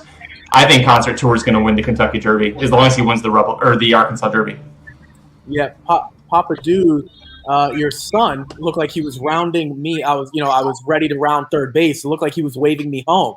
The way the horse, right, like that, right? The way the horse's leg looked like, there was a single and I had to score from second base.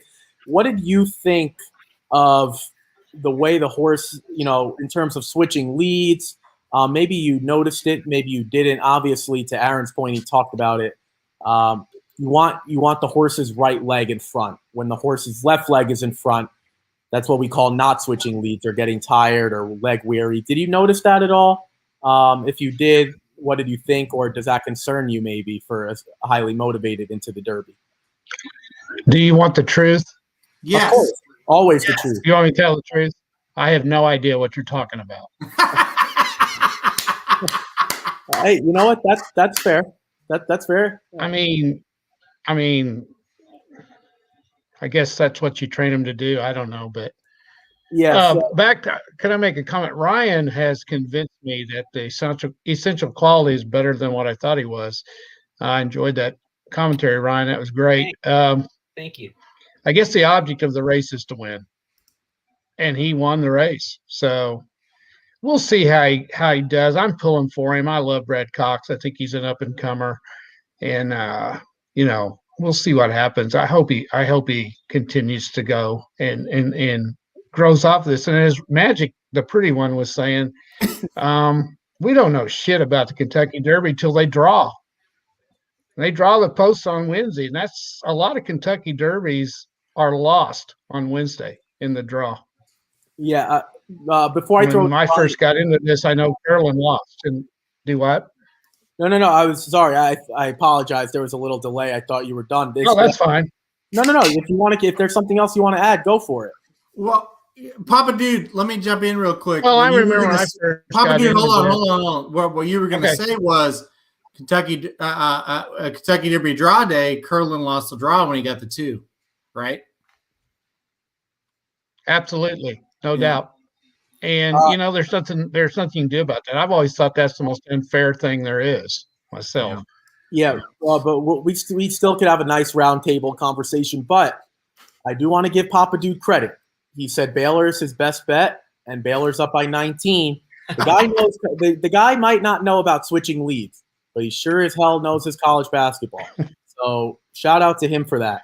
Hey, let me one last thought on the essential quality before we move on, because we are 8 minutes to the Santa Anita Derby. I know. Hey, Christopher he's trying to make amends with you, Ricky. Jared, can I jump in for just a second?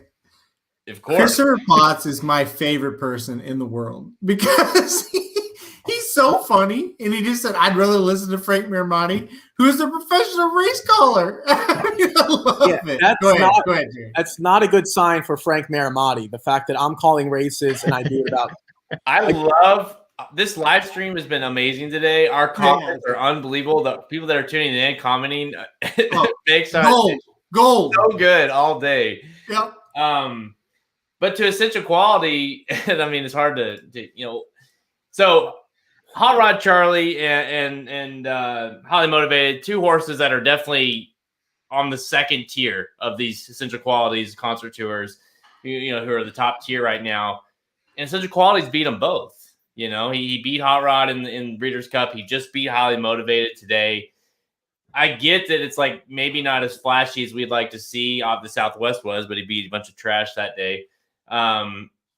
But he's doing what he needs to do to win the race, And so to me, he's beating 2 good horses, being Hot Rod and highly motivated just there, who very easily could hit the board in really any Triple Crown race.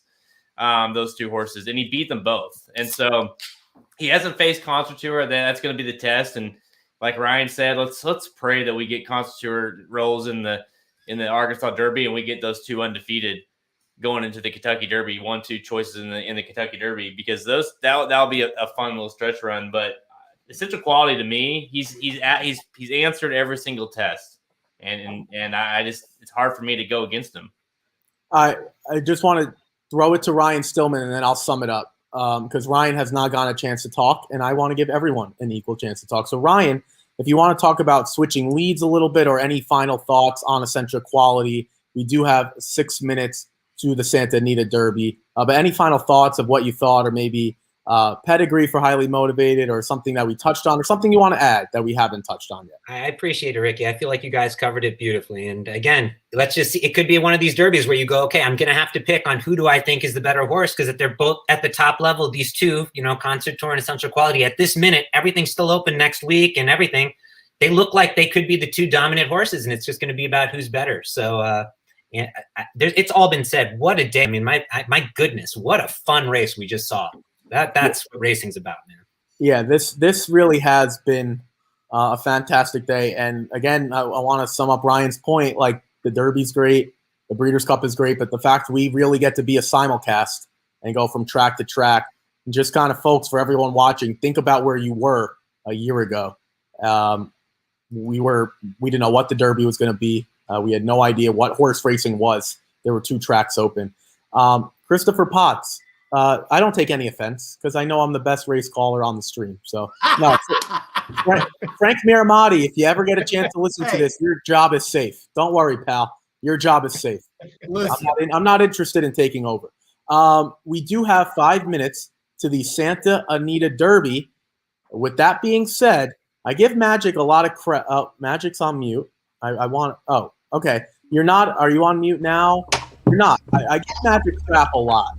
Not because I have any fun doing it, which sometimes I do, but because the fields are really short. This one is not. We have a field of 9.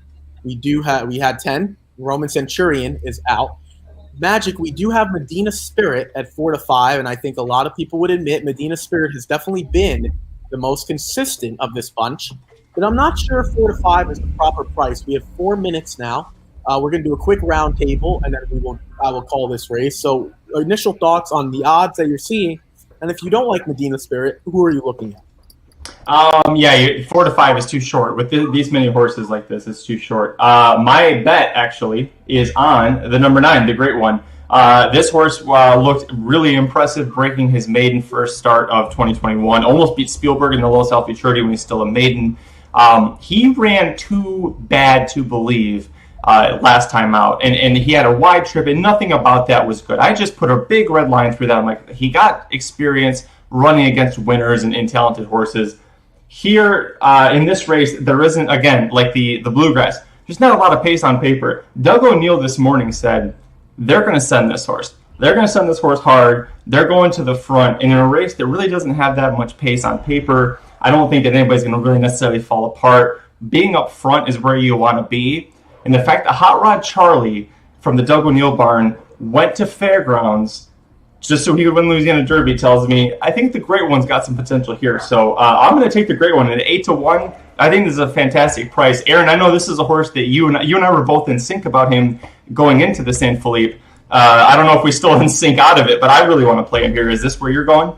Yes, sir, man. I love the Great One. I love Wayne Gretzky, one of the greatest hockey players of all time. As far as the horse goes, I think he's trash, though. I mean, he really sucked last time out. But I love the Great One as a hockey player, man. Shit, 92 goals, unbelievable. Brett Hall. Listen, I listen to if you want to listen to a great hockey podcast, the Cam and Strick podcast. Papa Dude, listen to this. The Cam and Strick podcast interviewed Brett Hall this week. And Brett Hall, a very honest person, he said, listen, I would have beaten Wayne Gretzky's 92 goals, but Sutter did not play me on the penalty kill, and I could have got 6 shorthanded goals. There's no question I could have got it, but Sutter wouldn't do it. Sutter wouldn't play me on the penalty kill. He said I could have got 8 or 9 shorties, no question.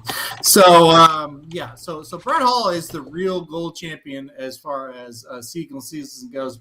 But as far as the Great One, Magic, he really pissed me off in the Saint Philippe. He really did. I mean, I hope he gets out the lead. I think Doug O'Neill's going to go here. I think 8 to 1 is the perfect price if you want to play the Great One. But it's kind of a prove it, right? The Great One's never had to prove it in his whole life because he's been the Great One the whole time. Hey, pocket heavy. That's really not fun. That's really not funny. I'm not laughing pocket heavy. I'm laughing inside, but not outside. But yeah, listen, the Great One, prove it to me. Prove it to me, bro. You're not Wayne Gretzky to me until you win this race. Jared, let's throw it to you. Hey, Halterman, there you go. I want you to give a live reaction to that tweet. Let's go. Got screwed by Nikki the.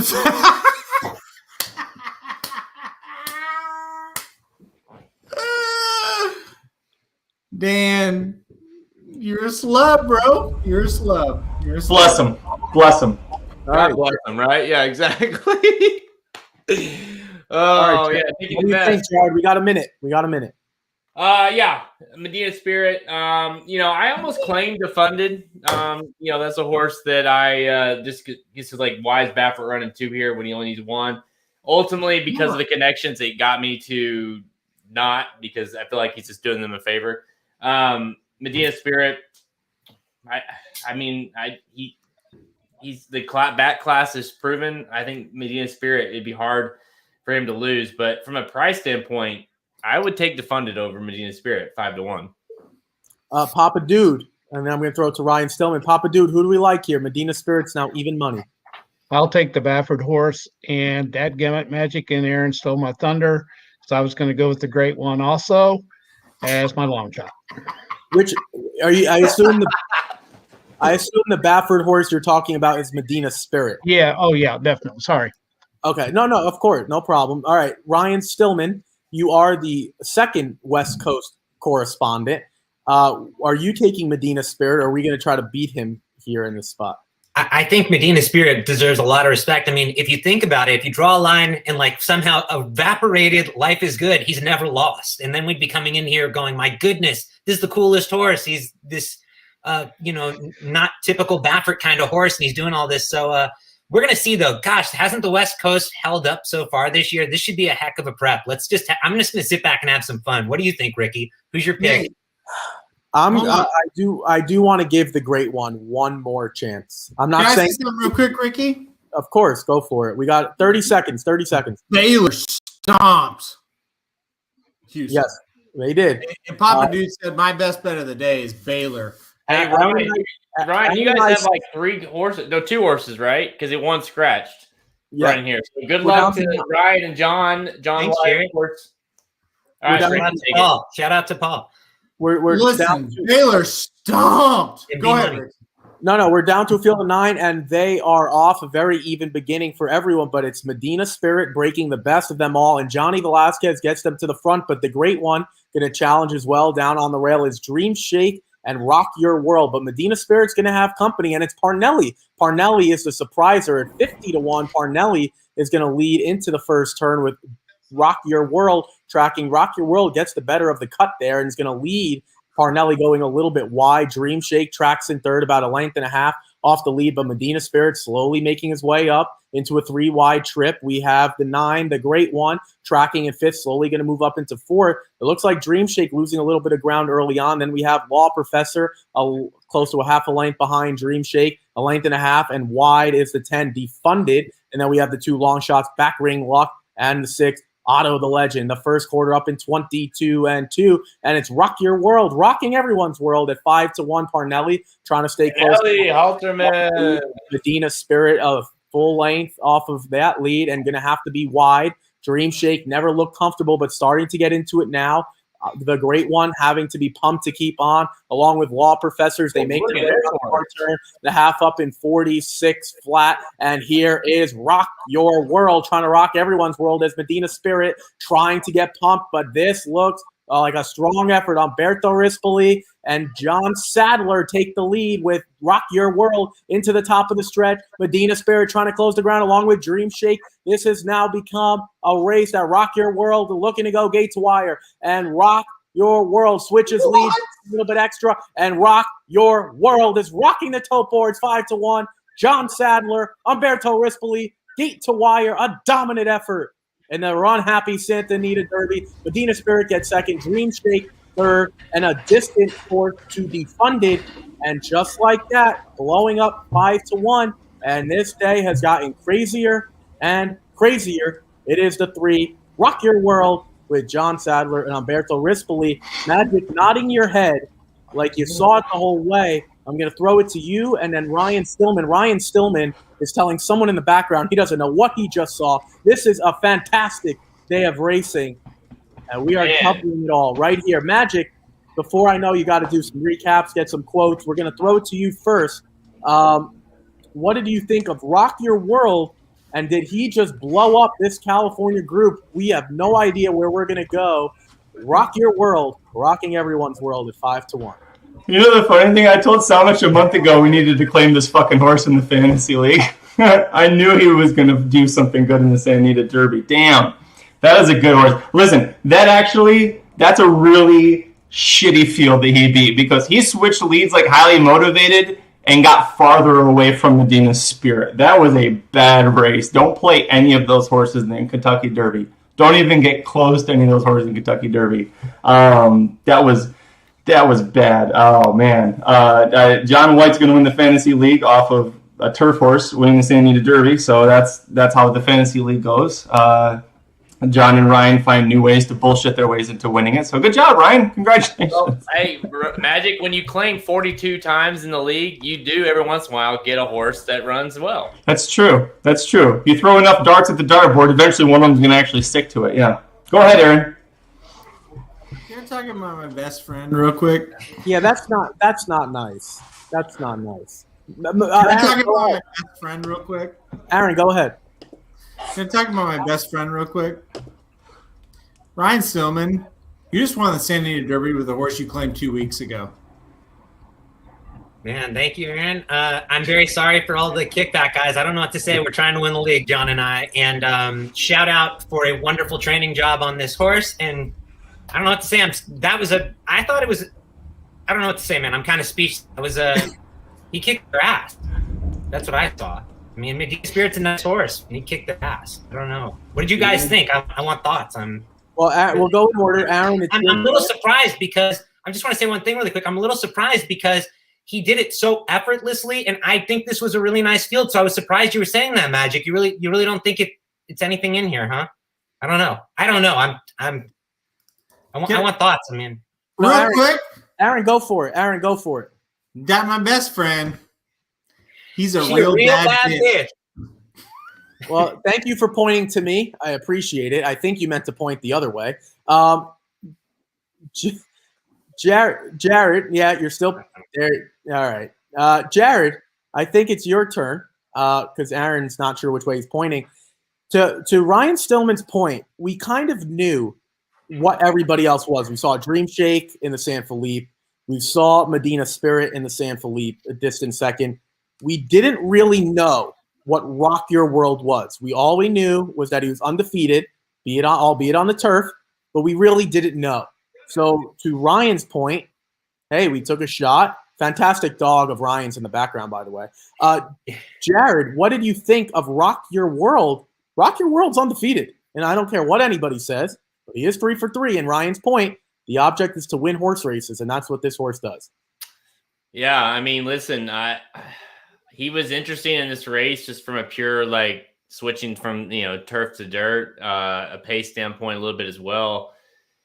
But, this horse has ran 82 buyers back to back. And as much as, I'm not a big fan. Medina Spirit, I feel like is like the best of like kind of what we talked about earlier, like Life is Good is obviously was the top of that. But Medina Spirit was very consistent running mid to high 90 buyers. And so you just feel like, with Rock Your World, it's going to take a really good improved effort for him to even sniff Medina Spirit. And like you guys said, like he didn't even look good down the stretch and he rolled away from him. So to me, this is a lot like the Wood. This is a non-effort, non-factor for me. I'm tossing mostly everything I saw out of this race. I think today you look at 3 Derby preps. There's only one that matters for the moving forward, and that's the Bluegrass. Wait, Jared, can I ask you something? Because I really respect your opinion. I respect everyone's here, but with what you're saying, do you feel like it'll be a bad number? Do you think? Because he really. Just before all this, unbiased wise, I thought the West Coast deserved a lot of credit. Their horses have been doing well. Take a line through Spielberg, and everywhere you've seen them show up, they've been showing up. will you look for it just as like a handicapper and for lessons out there? Will any of that affect you, or you're just like the eye test and that told me what I needed to know? Or I don't know. I'm curious. I just, Ryan, and it's a good question. I have a hard time kind of wrapping my mind around, especially what we've seen at the fairgrounds, what we've seen in Kentucky, what we've seen, of course, what we're going to see hopefully next week with Concert Tour, where it's just like, so John Sadler had this horse on the turf in February, and now I'm going to say he's got a shot to win the Kentucky Derby with him. I'm just not there. I know he won the Santa Anita Derby with him just now, but I mean, come on. I would be shocked if this number comes back to be anywhere, mid 90, anything higher than like a 95, which is still respectable. It puts him in the level, that second tier. That's what I'm getting at, Jared. Sorry, it was like, is this when you say you're not picking him? Do you mean like you're not even putting him in the super? If you win one of these final preps, you're in the second tier. You have to be. Yeah. So to say. I think he's going to be overbet considering he won the Santa Anita Derby for what he's probably going to be worth betting him. You know what I mean? Like, because he won the Santa Anita Derby now, his price is going to be way too low in the Kentucky Derby. So he deserves to be there. He just beat the shit out of that field. But Magic, you're the guy over there. What do you got? I know you're itching to say something. Well, I mean, I do, but Aaron looks like he's going to like die if I don't let him speak. So please. Me? Okay. Yeah. Two things. That my best friend. You're a real bad bitch. He's By the way, guys, look up the song and you'll know what we're talking about. He got his own money. That's Ryan Stillman over there, bro. You guys sound like two high school girls watching TikTok, but go ahead. Listen, Ricky, real quick though, if we can get serious. The premium pick said, let's box this bet, because I was really worried once Life is Good faded away that I like Union Spirit, but it's like, I'm not sure. So we boxed the bet and we hit the try. So 30-25 for the 50-cent try on a $12 wager as far as the premium pick goes. So that was good. As far as Record World, got out there, got in front, couldn't get caught, right? So I'm really happy for my best friend Ryan Stillman. And listen, I think Medina Spirit is a horse that it's like good, not great, right? Good, not great. That's how you could describe this horse. As far as Rock Your World goes, Rock Your World goes, I don't think this horse is going to win the Kentucky Derby. No doubt. No doubt. I do not think this horse has any chance to win the Kentucky Derby. But I'm happy for my best friend, Ryan Stillman. Aaron, can you go drink some water for me, please? Yeah. Papa Dude, it's your chance. Hey, wait a minute. No. He took my slot. I'm cutting. Now it's my turn. Magic, you were the first one to go. No, I said Aaron's going to explode if I don't let him speak first. Ricky, it's Magic's go. Go, Magic. No, Jared, remember when we lost, you and I both lost the shake to Aaron for, who the fuck was it, Collaborate? And I said to you, it's okay, because remember, for this horse to win the Derby, he's going to have to break the Curse of Apollo. Do you think Rock Your World can break the Curse of Apollo? Is he that good? Fuck no, he's not. No, he's not going to win the Kentucky Derby. It's that simple. He's not that good. It's that simple. Oh, all right. With that being said. Wait, hold on. All I'm saying is my friend Ryan Stillman won the Santa Anita Derby. That's all I'm saying. He did. All right. Papa Dude, it's your opportunity, your chance. What did you think of that race? Rock Your World, again, rocking everyone's world at 5-1. First time on the dirt and gets the job done. Wins it pretty impressively. Are you going to take him seriously as a Kentucky Derby contender in 4 weeks' time? Well, I want to know, how did he do on his lead? Did he do it right, or was it wrong? What was the deal? Did he do that correctly? Well, I don't. Because that's what I'm going to base this. That's what I'm going to base it on. Does he know how to get to the right lead? On first look, it did look like he switched his leads properly. Okay. Well, I've got a higher opinion of him. Higher opinion. I like the name. It kind of rolls off your tongue, Rock Your World. I like that. I like that a lot.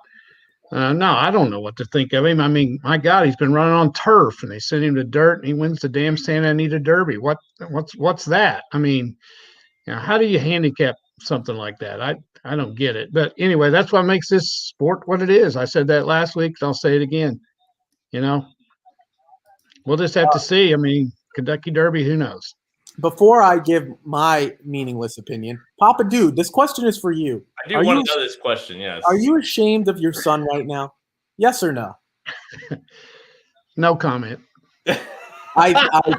I think that's a resounding yes. He is ashamed of you. He just doesn't want to say it. He just doesn't want to say it. Yes. For everyone listening, this is the look of a man when you have had a few many to drink and you're at the track and you just lost all your money. So take this screenshot. This is what you look like at the track when it's hot, the sun's beating on you, and you just want to go home and take a nap. Snap this shot for yourself. That is Aaron Halterman himself. For me, I think to Ryan Stillman's point, I don't know why we wouldn't take this horse seriously. This was the first time he was on the dirt, and we know that there's no pace or not a ton of it. Yes, the best screenshot. This is officially the Rocket Hour background. Thank you. Please send that to me. Whoever did that, please send that to me. But I do, to Ryan's point, I think we need to take this horse seriously. And Ryan said it best. This was a fantastic training job and a fantastic job by Umberto Rispoli. I'm not sure what his ceiling is, but he just destroyed when maybe it was a weak field, but he just destroyed this group. Someone said, get that Samich guy off the live stream. Well, he's not here. Not fucking here, bro. Mike Samich is not here. Aaron, you might want to keep that one closed and sealed for next weekend. But to Ryan Stillman's point, one race on the dirt, and it was pretty impressive. The pedigree by Candy Ride, very versatile. Very, very versatile. So who knows? Maybe he is better on the dirt. Yes, Ryan Stillman, you did just win the Santa Anita Derby, so give your thoughts. I'm letting it all wash over me, right? It was pretty big. It was pretty crazy to see that. Here's what I take away. He did set the pace. The fractions were nice. They weren't like as easy in the wood where they were like 50 and Wayburn couldn't close or anything. So look, I don't know what you make of him, but he deserves a lot of respect, like Jared said. The biggest reason to pick against this horse, if you're a purist, is other than Bob Baffert, we have not seen someone break the curse of Apollo. That's a positive thing for Concert Tour. And if you don't know what the curse of Apollo is, if you're new out there, there was this horse Apollo who won the Derby without starting at 2 and until Justify, which was like 100 years later, I think, much longer than that, I think. Nobody did it. Bob Baffert did it and broke the curse of Apollo. So, this horse would have to do that again. He would have to be a horse to not race at 2 and win. It's a hard task because it looks like the top 2 are really good, but hats off to him. I want to see the numbers. I want to break down this race again. But coming into it, all I can say is this, Dream Shake beat one of the greatest, if not the greatest, maiden special weight field ever assembled in Santa Anita history. That was what's been said about it. Medina Spirit, the only horse he'd ever lost to was Life is Good, a horse that some people thought was good enough to win the Derby, possibly Triple Crown. People were talking that highly of him. And he beat him, from what I could see on my first look, guys, rather easily. So I think you definitely can't leave him out of your super, like Jared and everyone here's voice, whether you bet him in your Derby or not. But the good takeaway I took away from today is we got a day that lived up to the billing. If you lost, I'm sorry, because that's racing. But my gosh, just from a purist view, this is a fun Derby we have ahead of us. This is exactly what we want to see. So get ready. There's another intangible out there. If you are interested in him, clearly you're going to get a good price. And, shout out to Santa Anita, because I think they did put on as good of a Santa Anita Derby as you could possibly get right now, and that's kudos to them. So sorry if I interrupted you, Ricky, but those are the thoughts. Aaron, before I throw it to you, and I will give you as much time as you want, I just want to say to Ryan's point, shout out Santa Anita for stacking their races the way they did, because they timed this, and I said this on the Rocket Hour yesterday. They did a perfect job by putting it all in the 6:30 to 7:30 window. Don't have people waiting till 8:45. They lose interest. Fantastic job to them to make sure they actually had the Santa Anita Oaks, a race, I think, in allowance optional claiming, and then the Santa Anita Derby. So shout out to them. Aaron, go ahead, or whatever type of magic you are. There's like 6 of us. What are your thoughts? I know you've been waiting patiently. Hold on. I'm trying to get Mike Somich on this. Hold on. People are asking for Mike Somich, and people are asking because he hit the pick 5 earlier today for $1,600. So great job to Somich. Listen, I said on the Somich and Halty hype show, it doesn't matter what's happening on live stream because we're going to hit for so much money early that it doesn't really matter what happens late. So Somich was right on that. So I'm trying to get Somich on right now. But yeah, you know what? I just texted him. All right. So as far as Ryan is concerned, and Ryan and John both, good Lord.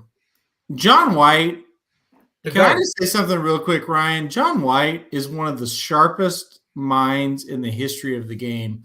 When John White sent me the email and he said, "Hey, I want to claim Rock Your World," I text Jared immediately, and Jared, you can vouch for me for this. I said, "Wow, John White he's lost his mind. This is crazy." Rock Your World just won the Santa Anita Derby. I mean, and when John White claimed No Agenda, I text Jared and I said, "God, I mean, what does he think? What is he thinking? That's crazy. Don't claim No Agenda on the Florida Derby." Yeah, no. Aaron, I told you that he was going to claim him. Do you remember that? Yep. 2 days before, I said it because we were out of the fantasy league, and I said I would claim him. We're out. I'm not going to do it. But I said anything. I said John's going to claim him, and I would do it right there with him for that same reason. John White, just real quick for everybody that's listening right now, John White, I remember when we went to the Breeders' Cup, it was Heather and I. Heather and I were there, and Ryan, you were there as well. And John White said, "I have 30 minutes. I would love to meet your friends, Ryan." Right? And we shut down Matt Denny's that night.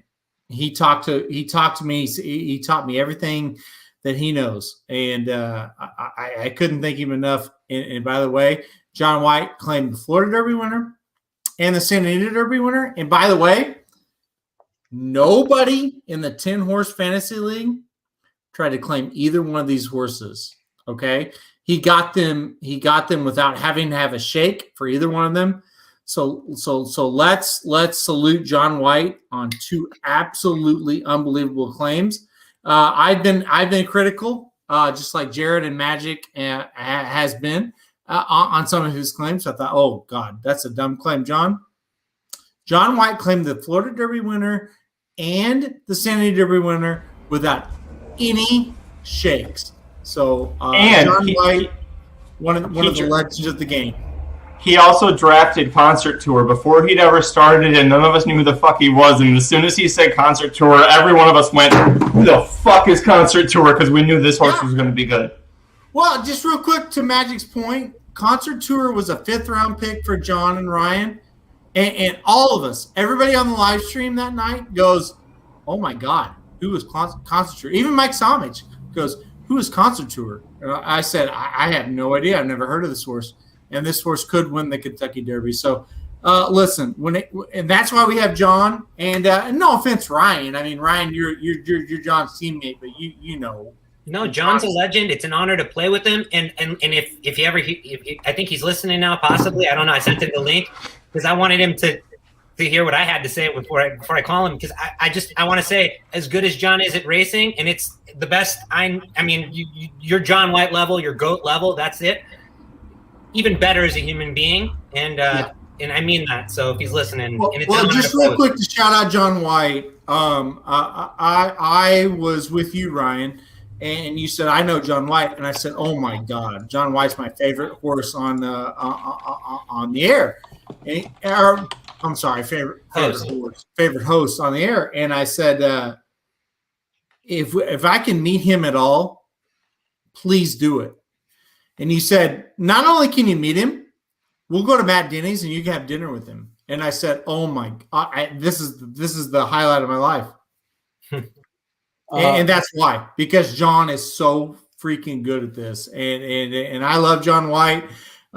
He to me, for my money, I feel like John White elevated the racing dudes to another level, and he doesn't even know it because John White is so good and spoke so much knowledge to me that time so many years ago. I still apply it to this day. So John White, you claimed Rock Your World. I thought at the time when you claimed Rock Your World, I said, "Oh God, that's a horrible claim, John. What are you doing?" Just won the Santa Anita Derby. So just congratulations, John White.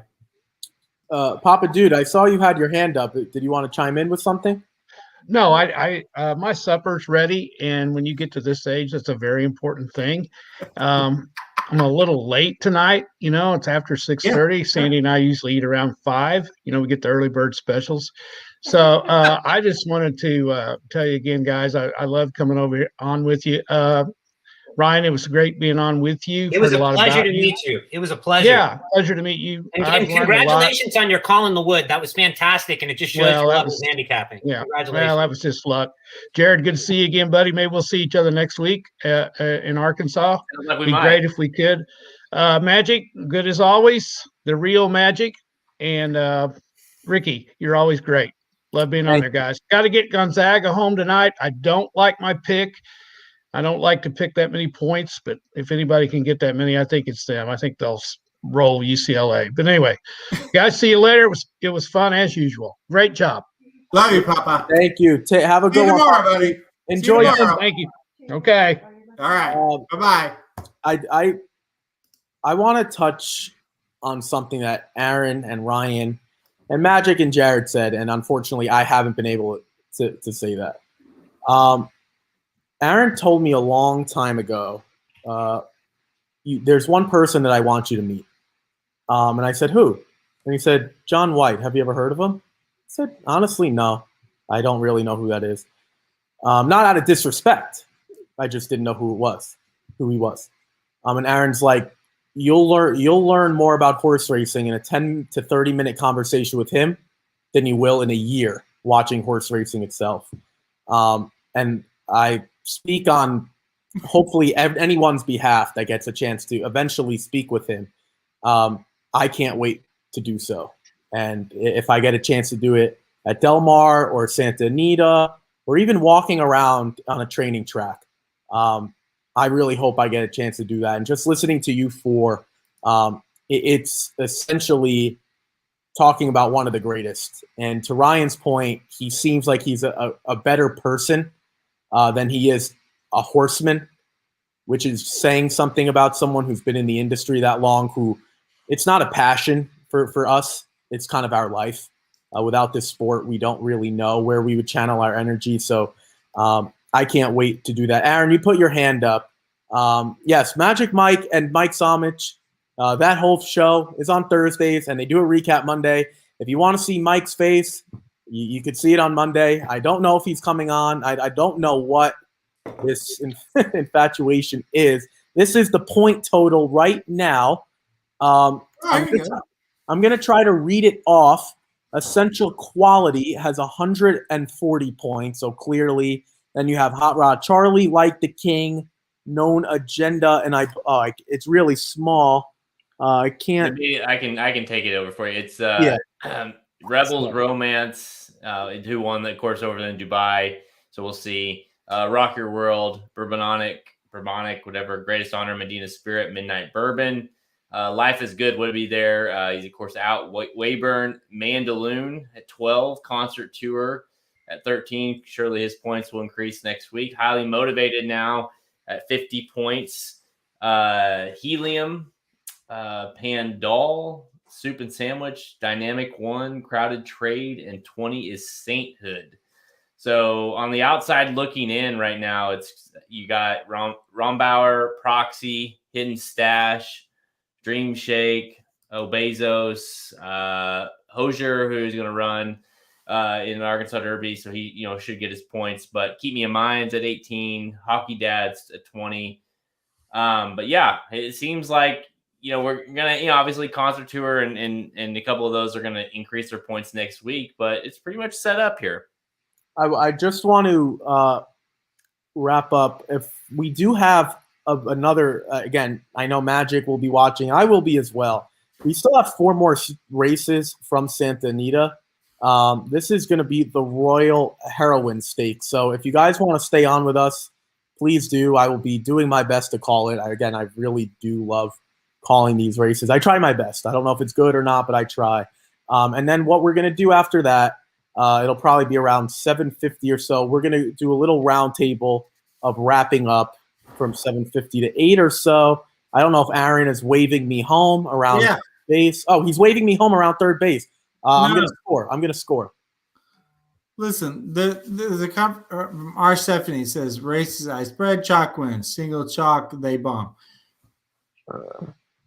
That's racing.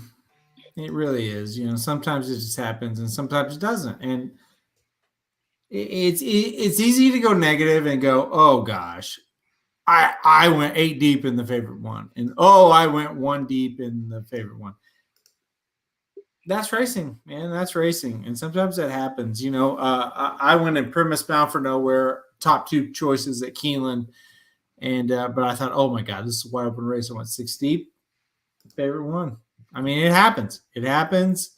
You just kind of have to get over it and go to the next. Seriously. I mean, I understand the frustration, but at the same time, that's what happens.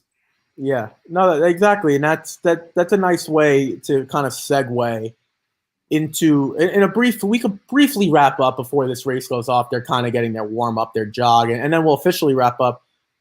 But that is the sport, right? This is one of the few sports, and I believe this is the only sport in this fact. You're not betting against the house. You're not betting against the book. You're betting against each individual. And it's up for you as the individual or a group of people, if you're splitting a ticket, whatever, to create that value. That's what makes it special. Everyone bets their own opinions. Huge fan, Ryan. My kids know all the lyrics. You know what? Thank you for that. You know why? Shout out to Ryan Stillman. Aaron and I did, and I will gloat a little bit. The Rocket Hour has been great. I love doing it. But Aaron brought up a point as soon maybe it was Wednesday. He said, one of these days I'm going to be singing the lyrics to this tune because I love it so much, and I'm going to be embarrassed. And I said, you know what? We could sing the song if you want. I don't mind.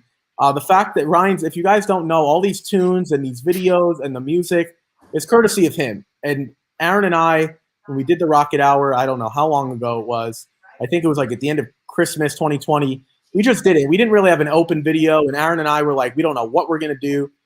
Within 2 or 3 hours, Ryan Stillman said, hey, I put this together for you.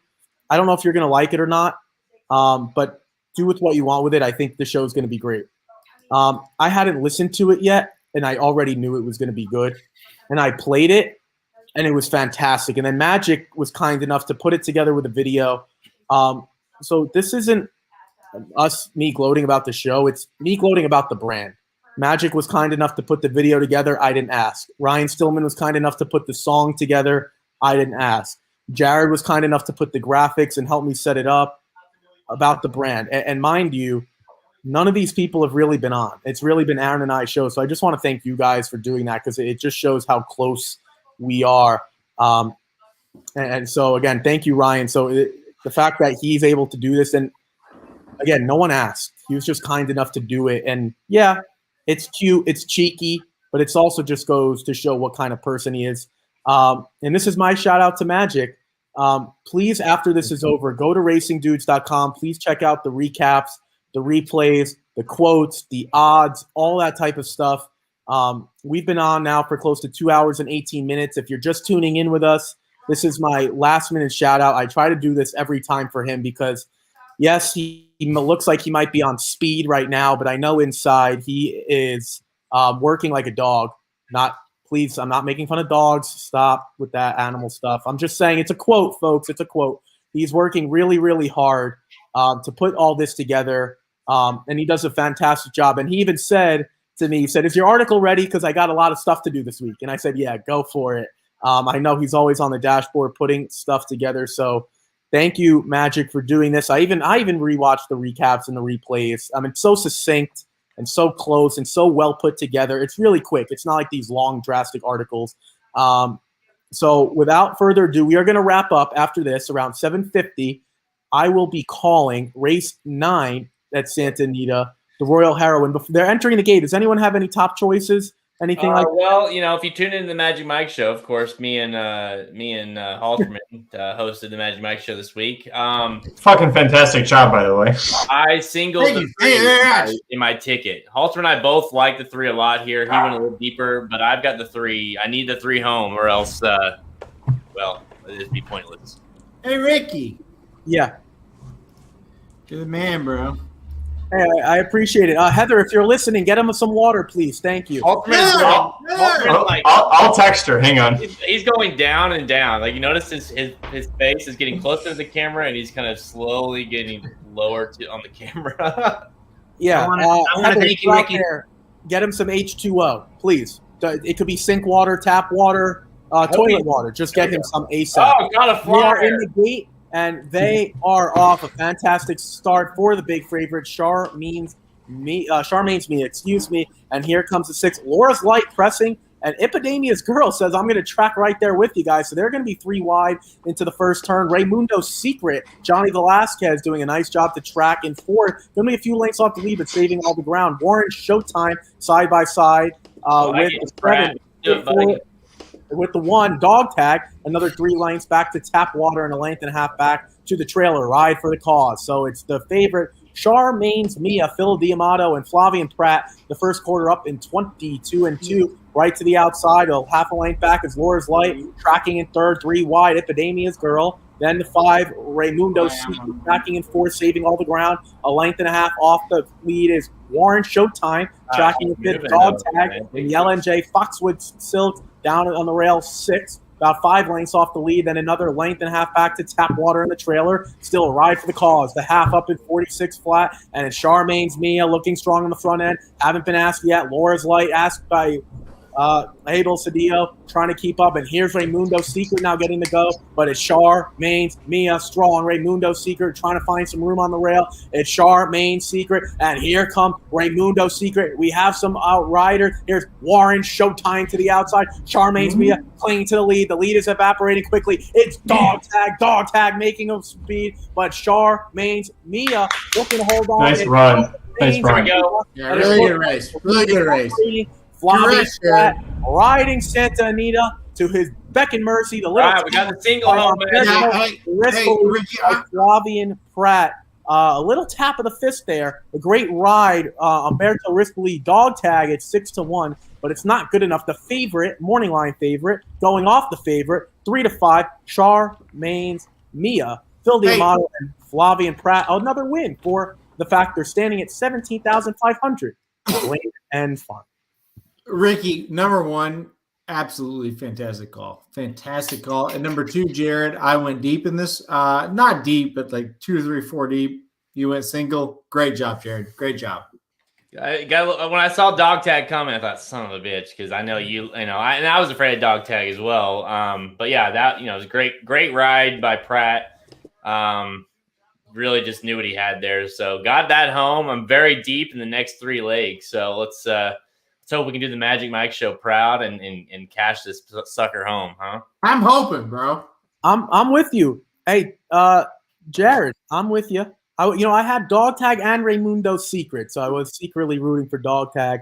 Charmaine's Mia, a fantastic ride. Flavian Pratt, a fantastic job. You know what? I'll be very, very biased and selfish. I would love to see Flavian Pratt come to Saratoga and test himself, because I think Flavian Pratt, Magic knows, and Ryan knows, and Jared knows, we know. But I think he would be a top 5 rider. Consensus, like not like this West Coast first. I would love to see him. It's probably not going to happen, but I will be biased and selfish. Flavian Pratt. Derby winner. Jared, what'd you say? So he's a Derby winner. Yeah. A Derby, yeah, Flavian Pratt, and he doesn't get the love. A fantastic ride. It was really quick, too. 46 to flat. Fantastic job. I'll throw it to you. Before we wrap up, give us a quick recap of what you just saw here. Flavian Pratt and Umberto Rispoli, a little, what do you call that? Knuckle bump, fist bump, whatever you want to call it. A great ride by both of them. Dog Tag just needed another 16th. Charmaine's Mia 3-5, able to go gate to wide. Well, Ryan Stillman and I have some friends down in Crenshaw. They call that a dab. So a nice little dab between Flavian and Umberto. So here's what's great. Flavian and Umberto, they're best friends. These guys genuinely love each other. They're both really nice guys. Flavian's really quiet. Umberto's one of the nicest guys I've ever met at the horse track that wasn't named Ryan Stillman. So they are very good friends. They have a really great rivalry. A lot of the stakes races, especially when you see them, if they both are in the race with a really strong horse, one of the two of them is probably going to win. And they're really good with racing against each other because they know exactly what the other one is good at. So they're a lot of fun. If Flavian Prat was single, I think I'd say, we're going to lose him to Saratoga. But he's got a wife and a kid, and he loves being the king in California. He's very quiet and reserved, but he loves being the king. He did in the last year decide that he wanted to, instead of just winning all the riding titles, to branch out. So you will see him occasionally at Keeneland. He'll go to Saratoga, Belmont. So you guys will get to see him. Just he's the best thing going out here. So please don't take him away from me. Ryan Stillman, your initial thoughts, Flavian Prat. Again, you are another West Coast correspondent for us. What did you think of that ride?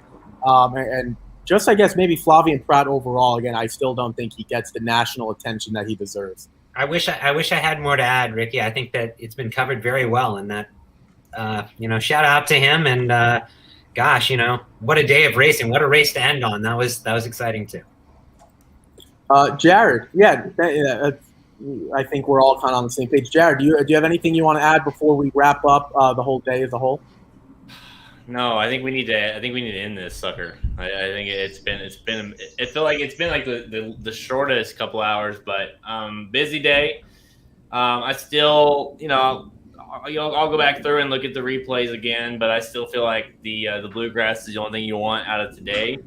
Obviously, Essential Quality, depending on what Concert Tour does, is going to be my pick in the Kentucky Derby. So I feel like that race was strong. Highly motivated. I was really impressed with those two running 1-2.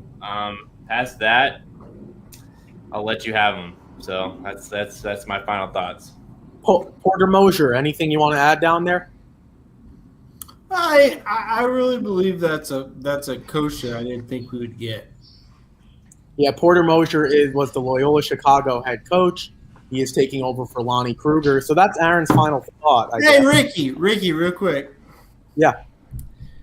Didn't you think we couldn't get that coach? I didn't. I thought he would go to a bigger school. So congrats to you guys. Mark says, I'm impressed by you guys. My wife cannot believe someone our age does this for a living. She's missing that. Or I need to change more baby diapers. I'm not going to get into how I started, but they've been doing this. These two guys, I'll put them kind of at the bottom so you guys can really see how the operation. These two at the bottom started it. The Racing Dudes logo you see, the one with the really, really short hat to the left, and then Aaron in the middle next to, I believe that's Zenyatta. That's supposed to be a picture of Zenyatta. They are the logo. They did it. Whenever I put a Racing Dudes product on, I got to explain that I don't know why I have these two guys from the Midwest on my sweatshirt or my hat. But yeah, they are the brand, and they've obviously branched out, have brought me on, have brought Magic on. Yes, that is the photo of Zenyatta. What? American Pharaoh winning the Triple Crown. I can't even see. I thought that would be Zenyatta. Yes, American Pharaoh winning. It's a fantastic picture that was taken. So they do this full time, and I'm lucky to be a part of it. Ryan Stillman, we beg him to come on whenever he has time and whenever he can.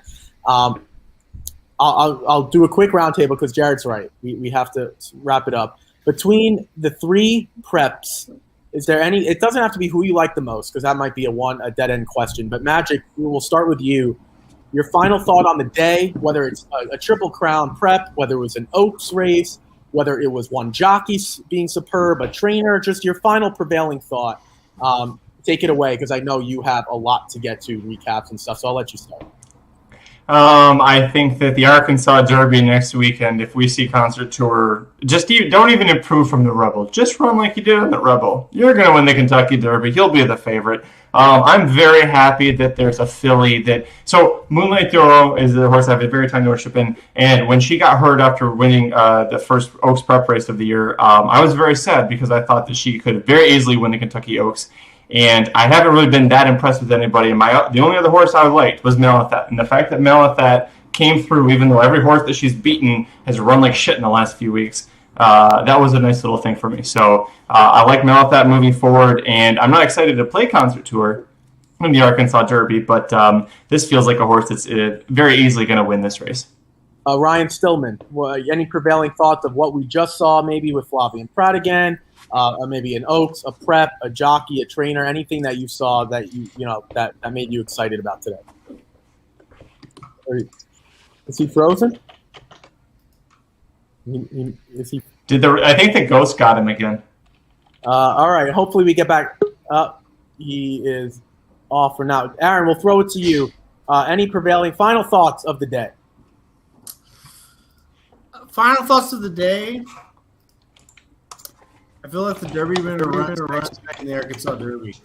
I really do. I thought Essential Quality ran well. I thought Hidden Scroll did not run well, but I thought Highly Motivated did run well, and so I think those two are kind of the prevailing favorites of the day. But I think I think Essential Quality is better than that horse, and I think what we saw in the Bluegrass was a pace that was just kind of ridiculous. But yeah, I think Essential Quality kind of is a stalker in the Derby. I think the Essential Quality kind of runs third, fourth, fifth, kind of bides his time, and then makes a pounce for the lead. But honestly, I think Concert Tour is just a little bit better than that horse. So I'm gonna go Concert Tour on top right now, but yeah, we'll see what happens. I think Essential Quality definitely kind of stamped his mark as one of the 2 or 3 favorites for the Derby today. Shout out Heather, please get him water. Please. He's like drooling on himself.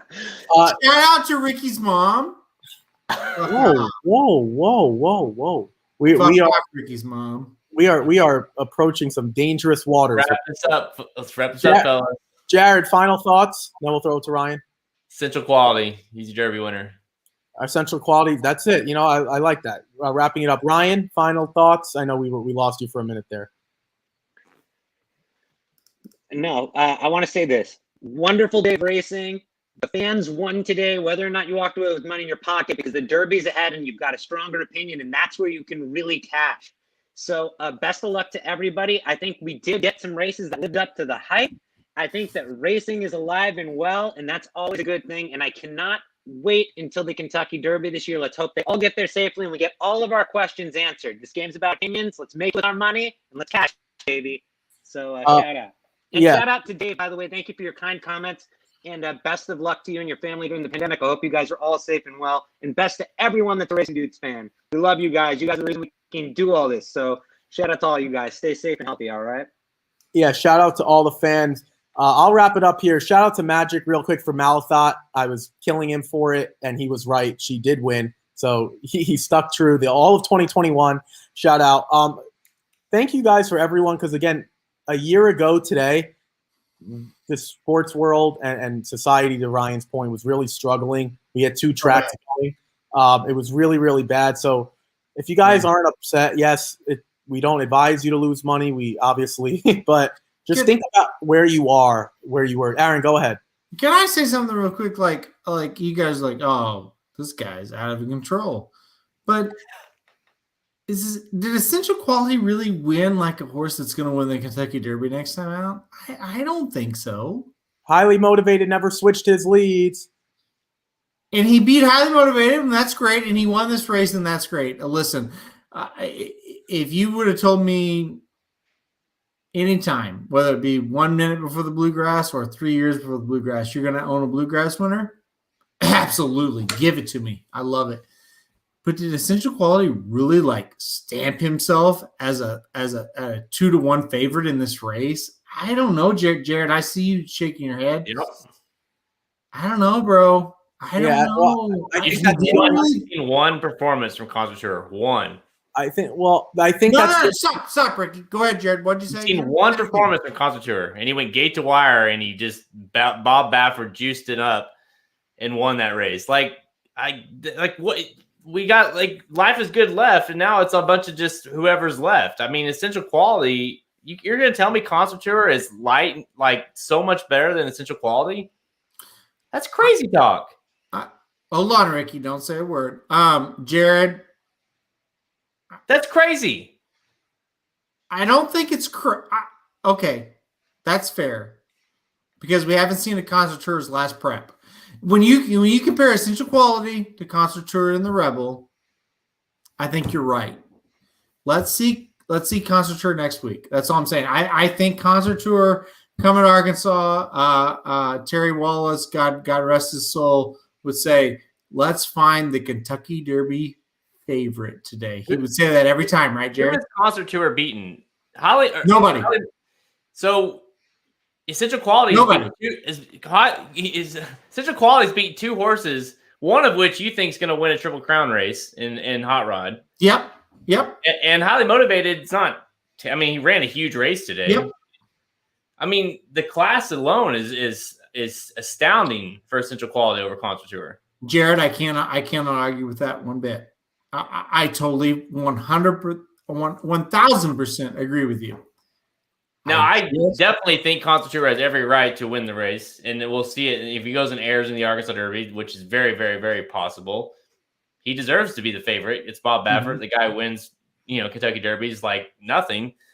Yeah. I just feel like Essential Quality always answers the call, and no matter what the distance, no matter what the race is, I just feel like he's going to show up again. Until otherwise, I feel like that's the pick.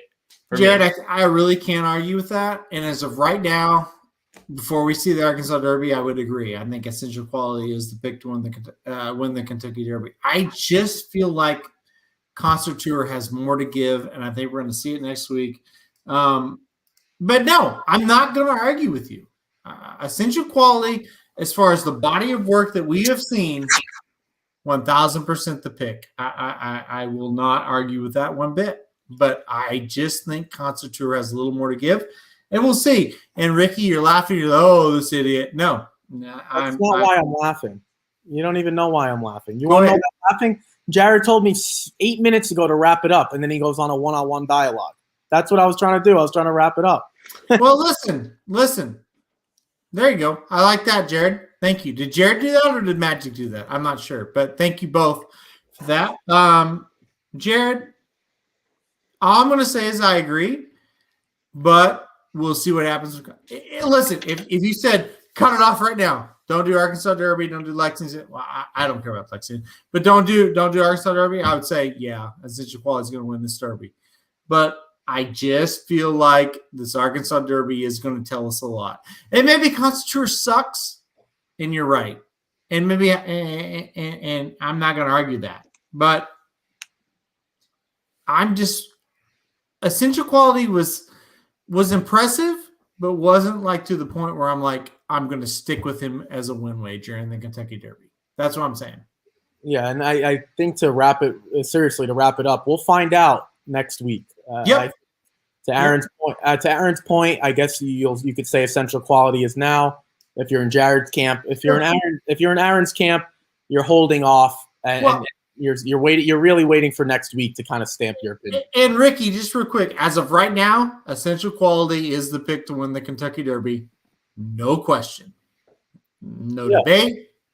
Yeah. But we have one race left, and Jared, it's a race near and dear to our hearts, and we'll see what happens.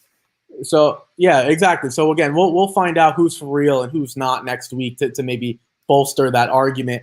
I'll wrap it up for everyone. I just want to thank you guys for you four, I should say, and whoever else was on for letting me host. Thank you guys for who stayed on this whole time. If you've tuned in for a little bit, great. If you just are tuning in now, please rewatch again. Please go to racingdudes.com to check out all of Magic's previews for whatever races tomorrow. Gamina's back, 1 to 9, probably going to be 1 to 3,000. Who knows? But there will be a preview. It's a 4-horse field. Again, Magic, your big fields of 40 horses. They're down to 4. But yeah, thank you. Magic's going to have all the recaps, highlights, all that type of stuff, quotes, replays. So if you missed any of the action live with us, you can always check it out there. Without further ado, again, thank you guys. I love calling these races and hosting this because I think it's fantastic. And I learn just as much from watching on TV as I do from these 4 individuals right here. And I hope that you guys did the same as well. So without further ado, almost 2 hours and 40 minutes. So congratulations to you 4 and for everyone else who stayed on. We are going to wrap it up here. I assume we'll be doing a live stream again next week for the Arkansas Derby. I might be hosting it alone if these guys are at Arkansas. Magic and Mike, the Magic Mike Show, will do a recap, I assume, on Monday. They'll be wrapping up. It might be like a 40-hour podcast. There's so much to go over. And Mike wasn't even on. Aaron and I will be on Wednesday morning, and we do have a special guest Thursday morning covering Keeneland as well. I'm not going to divulge who that is, but it's a special guest. I think you guys are going to want to tune in. Dr. Miranda. It's not Dr. Miranda. Then I'm not watching. Way out. Yeah, thank you again, Ryan Stillman, for coming on as well. We know you're a busy man, but whenever you're on, it is a treat. Jared, you're welcome on the Rocket Hour anytime. I know you don't ask, but you could pop in whenever you want. Without further ado, we will see you guys for all Racing Dudes coverage, either on the website or our podcast, live stream. We will see you guys tomorrow. We will see you guys Monday, and we'll see you guys pretty much every day this week. Papa Dude will probably have a national game championship game preview if you want to make some money as well. So without further ado, everyone stay safe, stay healthy. Hope you guys made some money and learned something today. More importantly, we love doing this for you guys. You guys are the reasons that we actually are doing this. We wouldn't be a brand, wouldn't be a group without you guys. So thank you guys. Everyone have a safe night, have a good weekend, and most importantly, happy Easter to everyone celebrating tomorrow. If you are, great. If you're not and you're Magic and you're working, try to enjoy it as much as you can. Thank you guys. Take care. We will see you guys soon. Have a good night, everyone.